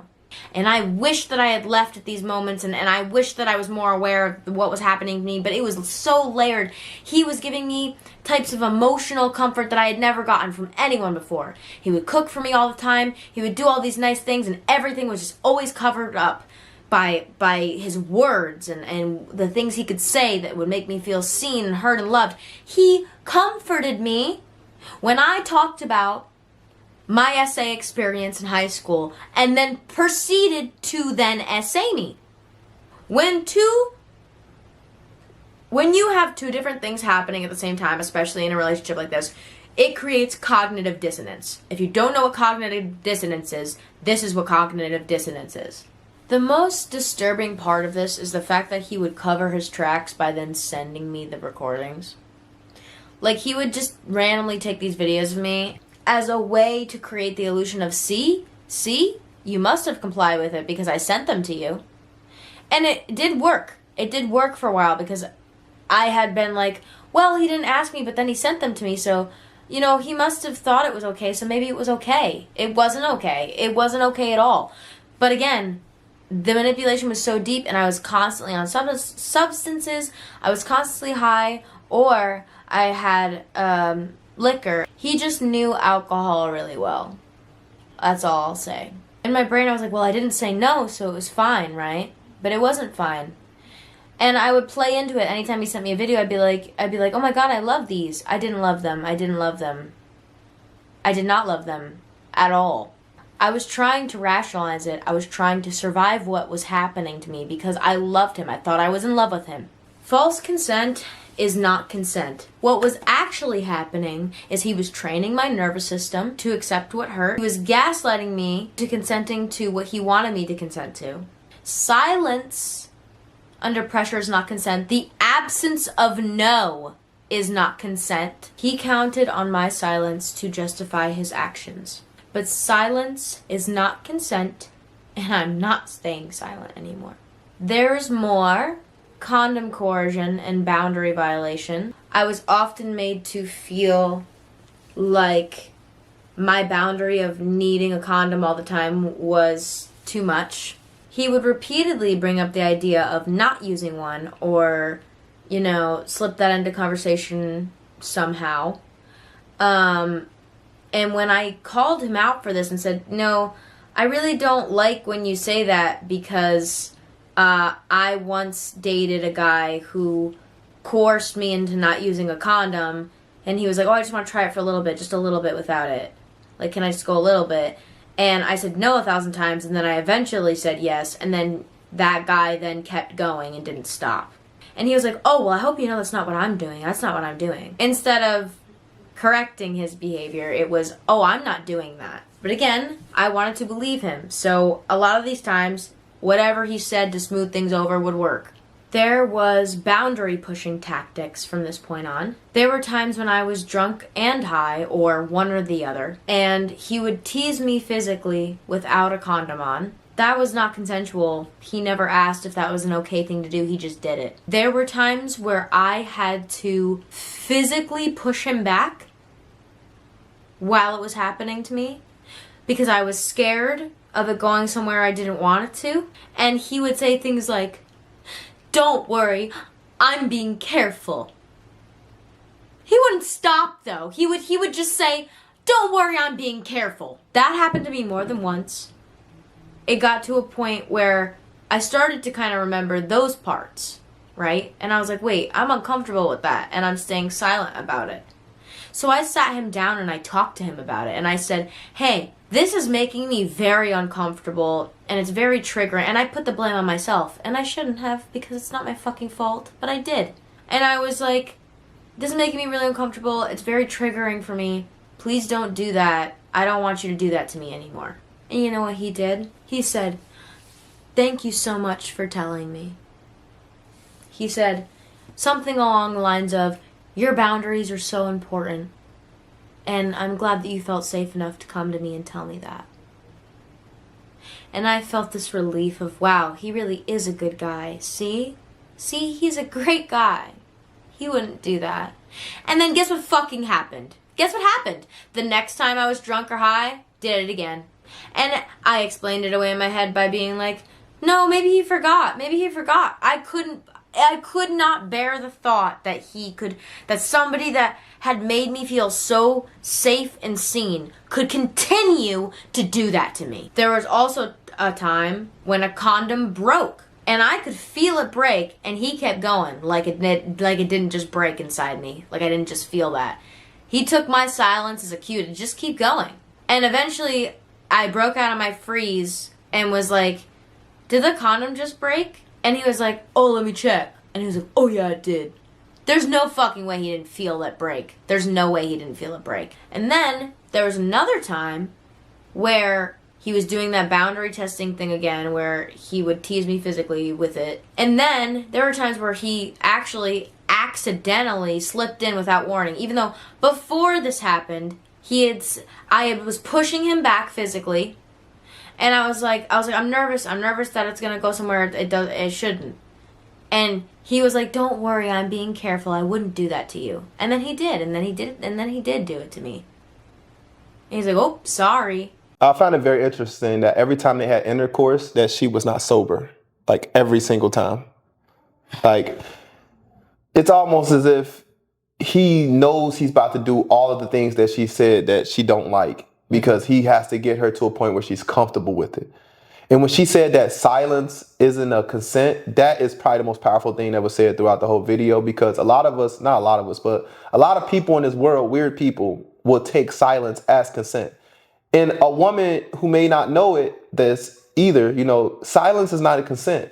Just because you was too scared to tell him no and he continued to go, and just because you didn't say no doesn't mean you consented. You never said yes either. So always remember that when you're in a situation like that. She mentions a lot about what's going on in their sexual life and never brought up the girlfriend in this when this is happening. Like I'm assuming, is he only doing it with her when the girlfriend is asleep? Because she's not mentioning her at all. Like being another woman in that situation, why is she not even taking a stand for her? And knowing that this is a younger woman, that she could be easily manipulated. We're younger. You know what I'm saying? We're not that, they're older than us, I'm sure. So if we could sit here and be like, oh man, like maybe we should go easy on her because she's a younger woman. She doesn't really know herself as much. She's only 22 years old, Instead of giving her grace, I feel like they just took advantage of that 100%. Even the wife, I don't know what she played in this because I'm not hearing much bad about her other than, manipulation. But I'm pretty sure she had more to do with what the hell is going on. It's no way she did not know. Like this man's supposed to be locked up in a sense, I believe. Or warned. Everybody should be warned before messing with this type of man. I wish he would just say his name. In the beginning too, he was doing a lot of this boundary testing. He knew that every boundary she put up, that he was gonna break it. Even her voicing how she felt about it and him letting her know, like, you're safe, I'm not gonna do that, what happened to you before won't happen, and still doing it shows a lot about him. That's not a fucking accident. He made my fear feel like an overreaction while violating my consent. There was also a questionable time involving her when we were at my gig one night. This night at my gig, I was told, first of all, she would always invite her friends to my gigs to seem very supportive, right? Supportive partner, whatever. There was a girl there that they had hooked up with last year that apparently he had cheated on her with. And she just told this to me out of the blue while she was drunk, while I was drunk at my gig. Right before I had to go back on to perform, she just blurted out. She was like, "Oh, see that girl that's that came to your gig today?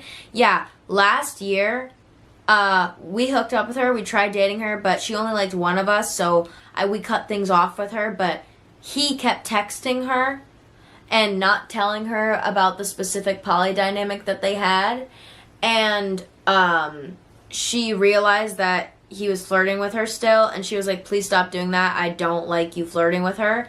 And he said, yeah, of course. And then he continued to do it, even after she told him not to. And I had to just go back on stage and perform after that. So I had to perform after that.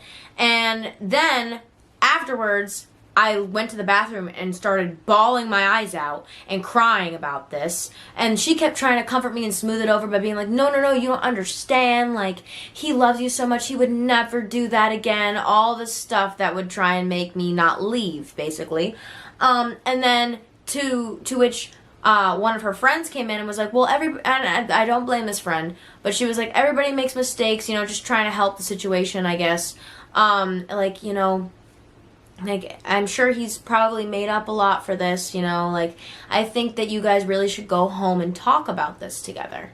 And so, you know, I tried to talk to her, and I was like, and she was like, and she was having a panic attack. Like, she looked really, really scared, like abnormally scared for just telling me this information. And it made me worry, because I'm like, what is she so scared of? Like, what, like, is he gonna do something weird? Because again, at this point, I think this was earlier in the relationship when this happened. I don't remember timelines.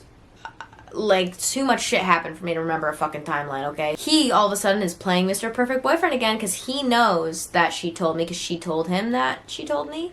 And he looked really mad at her for telling me. Which, it's like, boo fucking who? You're the idiot that cheated. I don't... Anyway, so I was mad at him. At this point in my head, I was thinking, like, I want to leave them. Like, I don't want to continue in this relationship. But guess what happened? Guess what happened when we went home instead of talking about it? They had sex with me. While I was all drunk. I'm assuming so that I wouldn't ask questions, so that we wouldn't talk about it. I remember after this happened, I got up to go to the bathroom. At one point, I just started crying. I was crying my eyes out on the bathroom floor. But I loved them. I didn't want to leave. I felt like I couldn't leave. Mind you, they were my only transportation, so it's not like I really could leave anyway. I didn't have a car. I didn't have my license yet. I was learning how to drive, but I didn't have my license yet. The only way out was for me to order a Lyft. Mind you, later when we moved in together, this same girl is still in their life. Apparently they're all good friends now.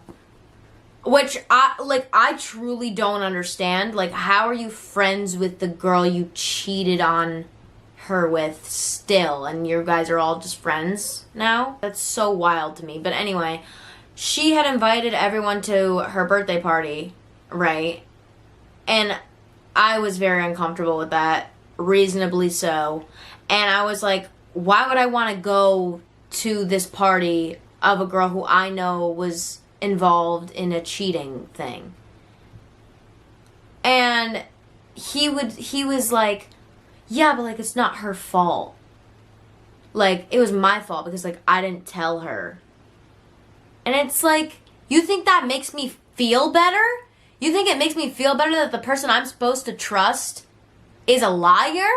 Like, I swear, like, the gaslighting was so wild. Like, I truly didn't, and at this point I still wanted to believe, I didn't even want to think about the cheating incident because I knew that if I thought about it long enough, it would reveal who he really is, and I didn't want to see who he really is. I wanted to believe that he loved me because he constantly told me he did, and he did all these things that that made me feel so special and so seen that I didn't even want to think about it. Mind you, when I talked to her about it, she was like, well, I think it's really just about trust. Like, I think you guys just really need to talk about it because, like, you know, I experienced it and, like, I think it's fine. Like, it's really just about trust. What do you mean it's about trust? Like, why am I being made to feel like the crazy one in this situation? Do you know what I mean? Like, that's genuinely how I felt. And because everybody else acted like it was fucking normal, my brain was just like, what? Like, I couldn't.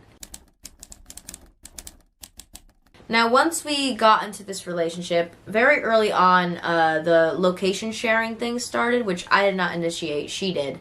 He started to show up unannounced a lot more 2 weeks-ish before I left officially, when I was planning my escape with my therapist, and everyone in my life knew what was happening. There was one time where, like, I went for a walk near the house, right? This new house that I moved into. And I'm on my phone, I'm scrolling, and all of a sudden he just shows up behind me. Which clearly he knew I was there because he checked my location to find where I was, right? And he was like, oh, you should put some sunscreen on, like, you've been kind of outside for a while. this was another way of him to assert control over me. But again, it's so subtle that anyone else who saw it would look at it as like, oh, what a caring boyfriend. No. And I was like, okay, well, I'll come in a little bit or whatever, right? That moment is when I realized I had to mask, because I realized that he probably realized he was losing control and I was gaining more independence, and so then he had to do more checkups on me, right? Like fucking Joe Goldberg. I basically did Joe Goldberg. That's really where I'm at. Just minus the murder. There was another time he showed up completely unannounced, that also scared the shit out of me.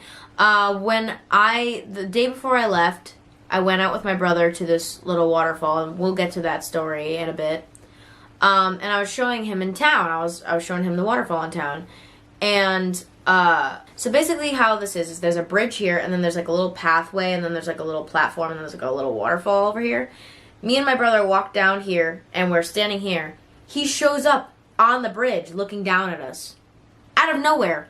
Out of fucking nowhere, he just shows up. And he's looking down at us, and I don't even recognize him being there, and my brother turns around and sees him. And is like, oh, hello. And I turn around and I'm like, what the fuck is he doing there, right? But I have to mask. I gotta pretend like I don't know what he's doing is creepy, so he doesn't know that I'm on to him. It was the scariest shit I've fucking ever experienced in my life. He made some kind of like weird Dark Souls reference to my brother that didn't make any sense. And then he was like laughing and stuff with his forced smile that he does. And he was like, ha ha, yeah. And then he's like, what time is the movie? And he changes his tone, because we were supposed to go to a movie. And my brother was like, later. You know, not letting him know a time. And he was like, well, you should really stay in town. Like, there's a new place that opened up. And we were like, oh, that's nice. We're not going to do that, though, because we have a movie planned. But, you know, I appreciate it. I was just trying to appease him, so he goes away.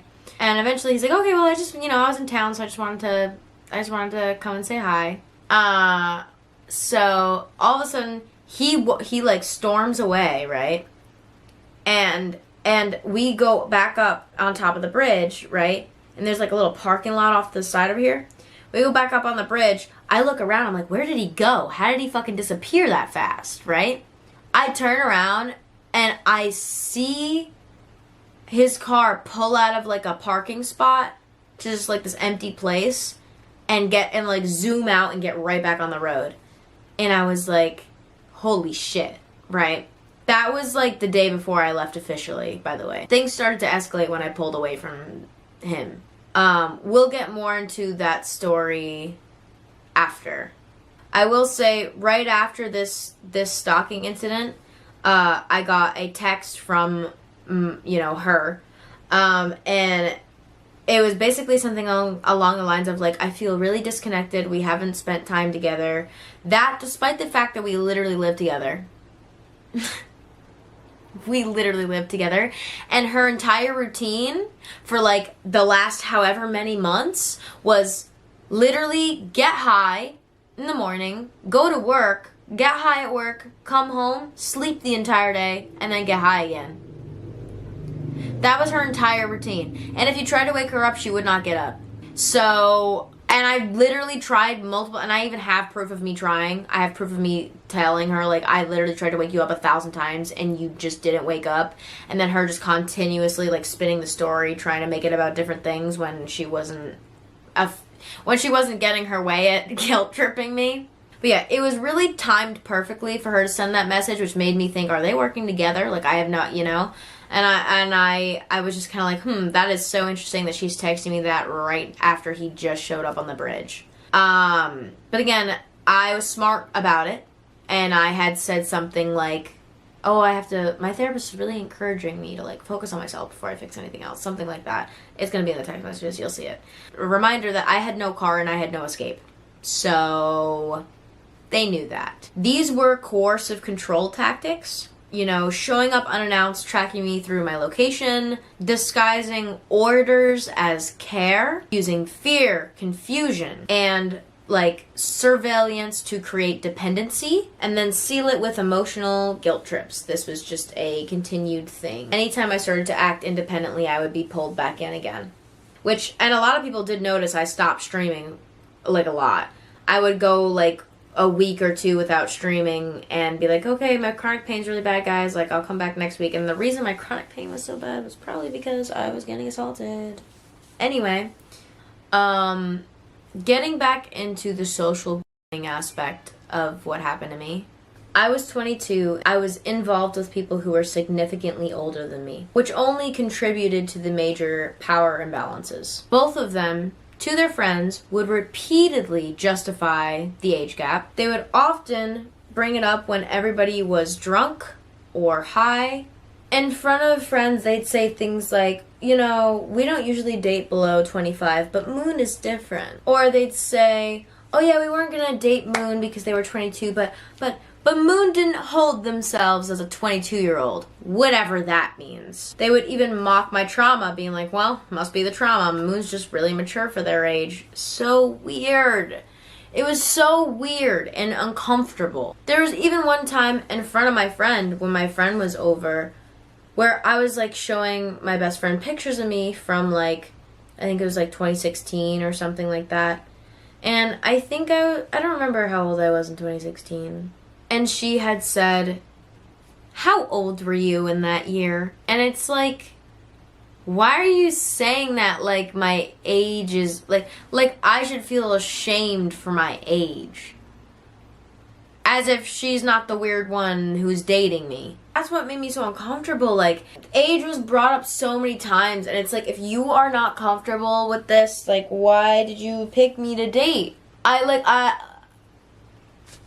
don't understand. It left me feeling exposed and infantilized in really uncomfortable ways. Now, the tactics that were used in this relationship, so you can identify them clearly. If you ever find yourself in a situation like this, or just like in a relationship in general that is coercive controlled, and hides behind love, and we just love everybody, that kind of manipulation, please look out for these tactics. Love bombing and future faking, very, very early on. Constant praise and validation and emotional intimacy right away. You're so sweet and kind, or I want something that's really long lasting, with no intention of actually following through on a actual loving relationship. Talks about building a future, integrating you into their life very quickly, framing themselves as your protector, healer, or someone who understood your trauma deeply very early. Through flattery and sexual pressure. Introduced BDSM dynamics super early. When I identified as a switch, cast me as submissive. Asked for sexual photos and stuff, followed by only if you want to, only after then telling me how much he would like it. Alcohol and substance-based vulnerability exploitation. Frequently use weed, THC seltzers, alcohol, or anything like that, and started incidents during those times. Justified himself as helping with chronic pain or setting a relaxed vibe, but waited until I was already really high to get into stuff, to the point where it became normalized and I just thought this is how sex works. Isolation from friends and family, guilt tripped me when I tried to make plans with anyone outside the relationship, controlled my time to the point where I was seeing them multiple days in a row, and that wasn't even enough. Never really made an effort to talk to any of my friends or build relationships with them, and mainly kept me around their friends. Location monitoring and stalking. Triangulation. Used me to make her jealous or feel uncomfortable, and then called her crazy for it, basically. Used the stuff that was happening between them, their drama, to gain sympathy points with me. He positioned himself as the reasonable one and her as the unstable one, when really both of them were unstable. Gaslighting. Invalidated my discomfort by being like, why did you listen to them over me? In any situation, I always had to listen to them, apparently, over everybody else. Coercive consent. Initiated acts like sex, like choking, filming or condomless teasing during these times after gaining my trust. Repeated boundary violations. Used positive reinforcement, like, you make me feel so safe, or you're so good for me, when I complied. Infantilization. Constantly talked about my age in weird and uncomfortable ways, referred to me as cute or tiny in ways that minimized me, treated my neurodivergence as something quirky and not as an actual thing. Control disguised as care. Fear conditioning and shutdown response. So that looks like sudden loud outbursts, slamming tables, yelling, triggered freeze responses, and confusion. A lot of these moments would make me feel dissociated and confused. I began apologizing for things that I wasn't doing wrong just to keep the peace. Compliance via threat of withdrawal. So anytime I wouldn't give something, he would then withdraw emotionally. Manipulation used on their friends. Alcohol-based consent violations dressed as party culture or just having fun. Encouraged a culture where drunken affection and blurred boundaries were normalized. Social grooming. Carefully curated their public image as fun, charming, and safe, especially in queer polyam spaces. Made sure all of their friends knew they were into me to create a false sense of safety. Turned mutual friends into enablers by normalizing group affection. Scapegoating and triangulation. I know that they have made friends with their exes' exes, and I'm sure they use that to then torture the other exes with how close they are with their exes. That was a whole fucking mouthful. But I did notice that happening too. I didn't notice it in the moment, but I notice it now. Used me and likely others as emotional pawns to emotionally manipulate each other or create jealousy within the friend group. They also framed their ex-partners as like unstable or that, you know, things just didn't work out because they liked one over the other. There was one of their favorite exes, though, that they spoke about all the time, which, by the way, they still have pictures of them kissing. I found it when I was on his iPad once, because I could use his iPad, and I had to go to the photos so that I could, you know, get one of my images to draw. And one of the memory things came back, and they kept all of the pictures from when they were dating each other, which made me really uncomfortable, especially knowing that she has a whole boyfriend right now. And I was like, this is just normalized? Like, I don't know. It just felt really off to me. Controlled information. Only showed friends the version of the relationship that looked good. They didn't show them any of the other parts, and obviously I wasn't going to tell them any of the other parts because I was also being at the same time. There's probably a lot more stuff that happened, but this is the only things that I can remember at the moment. I'm also really, really exhausted and really tired, so I'm kind of half asleep in the second half of the video, but I just needed to finish it so that my brain could relax and rest, because all I want is for this video to help other people. All I wanted to do with this video is share my truth and maybe help somebody else out there who is maybe going through something like this and doesn't realize that they are in an abusive dynamic because it's so subtle, because it's not as easily seeable. And I just know that if I had known about this beforehand, I could have gotten out a lot sooner. I'm disgusted. I feel betrayed. And it breaks my heart to think that people that I thought that I loved and people that I thought loved me could do such awful and vile things to me. I did make an EP about this. I'm working on the first song. 2 of the songs I wrote while I was still living in the house, which is wild to even think about. Because music is my escape, and music has been my way to explain things I felt maybe words couldn't. At least not in that way, not in a musical way. And I think that in me speaking up about this, it's going to help somebody else out there, and that's all I want. Please know that if you are in something like this, where you feel really, really loved, but also really, really hurt at the same time, please know that that is not love, and that that is control. And it is only going to get worse the longer you stay in it. It will not get better, and there is better out there. You might be scared of being alone after this, especially if you've been isolated from everyone around you. But healing in isolation is better than staying in a dynamic where you are constantly abused. And I hope that in me sharing my story, it helps somebody out there. And if you've been through this, I just want to say it's not your fault. And I am so sorry that you were manipulated in a way where your consent was manipulated, in ways that which people cover their tracks really well, and maybe you didn't get a lot of proof, or don't have a whole bunch of evidence about it, but you still know what happened and you woke up to it. I'm so fucking proud of you. This was hard for multiple reasons. First reason it was hard because I had to process the guilt of from the manipulation of like being made to feel like I had to stay in the relationship and that there was no out. And I had to grieve a version of these people that didn't exist. And I had to really look at the side of them that actually was abusive so that I could escape it. I'm so tired.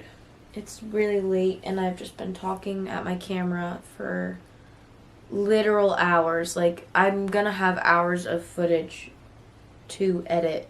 It's gonna be insane. Thank you for listening to me, and thank you for, allowing me to have a voice after everything I've been through. Now, I just want to start by saying to the creator, Moon, that we hear you, your voice is heard, your message is received, and we want to say thank you for actually sharing this story as well, because we know just watching you speak about this, how much trauma this situation has caused you, and to have the strength to actually get on social media outside your normal program, because normally I see that you are normally posting music, and actually share something so personal with people. That's very inspiring to us and many other people who ever been in situations like this. So we want to thank you for actually taking the time out to share this story. A lot of abuse is disguised as love. So no one judge her for how long she stayed, because they easily mask this. And after everything they do, they just band-aid it up and push it under the rug. And it seems like that's what they did a lot in this relationship. Like she said, they would argue and then they would just put on a mask and smile seconds later like nothing happened. And that's what they normalized for her during this time. To us, you are a victim, because of everything you've been through. Even though you did consent to some things, doesn't change the fact that the things that you did not consent to was not honored. And people like them needs to come with a warning sign. People need to know to stay away from them. And I respect the fact that you didn't want to say names and you didn't even give us ages, names, or nothing like that. But I respect that because at the same time, you got to think about yourself. You got to think about your own peace. And we don't know how close these people are and how much they know about you. So I understand if you didn't feel comfortable sharing their information. Not only are you speaking up for yourself, you're speaking up for millions of people, sadly, millions of people, millions of women around the world who are currently going through these similar situations as of today. So don't feel like your story is not heard or that no one is going to believe you, because honestly, you don't even realize how much you've impacted even my point of view when it comes to women.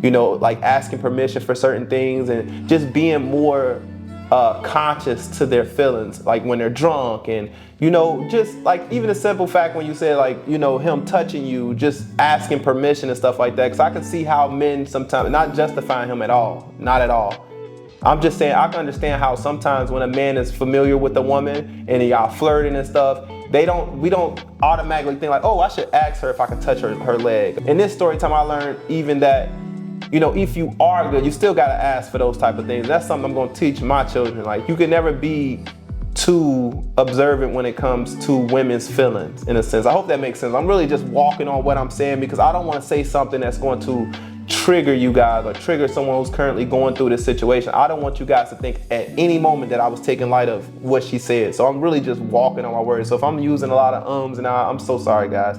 I'm just not trying to, trigger anyone in this situation, because I understand the severity of it. We understand the severity of this situation. A lot of people have to learn that just because you say yes once doesn't give you the permission to keep doing it every single time, especially under the influence or if you're out of your element.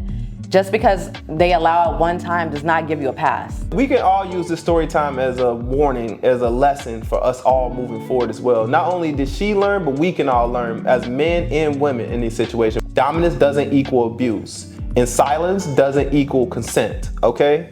So understand these things. And if a woman is drunk, just leave her be. Get her home safely, have a good time, but just get her home safely. Don't do anything that she's gonna wake up and feel guilty about or not unsure about, or you gonna feel unsure about because she was just too heavily under the influence.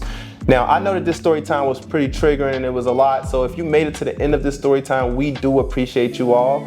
We will have the creator linked in the description box below, so you can go straight to her profile and support her any way you can. Mostly she's posting music, but you never know. The last 2 videos that she uploaded was kind of far apart, but they both were personal story time. So if you guys are interested in following her for more updates, just go ahead and go over to her YouTube account and support this young woman. But yeah, that's all we have in this Storytime Messy family. We will see you guys in the next Storytime. So make sure you guys stay tuned and don't forget to hit that subscribe button. We will see you in the next Messy Story video. Peace.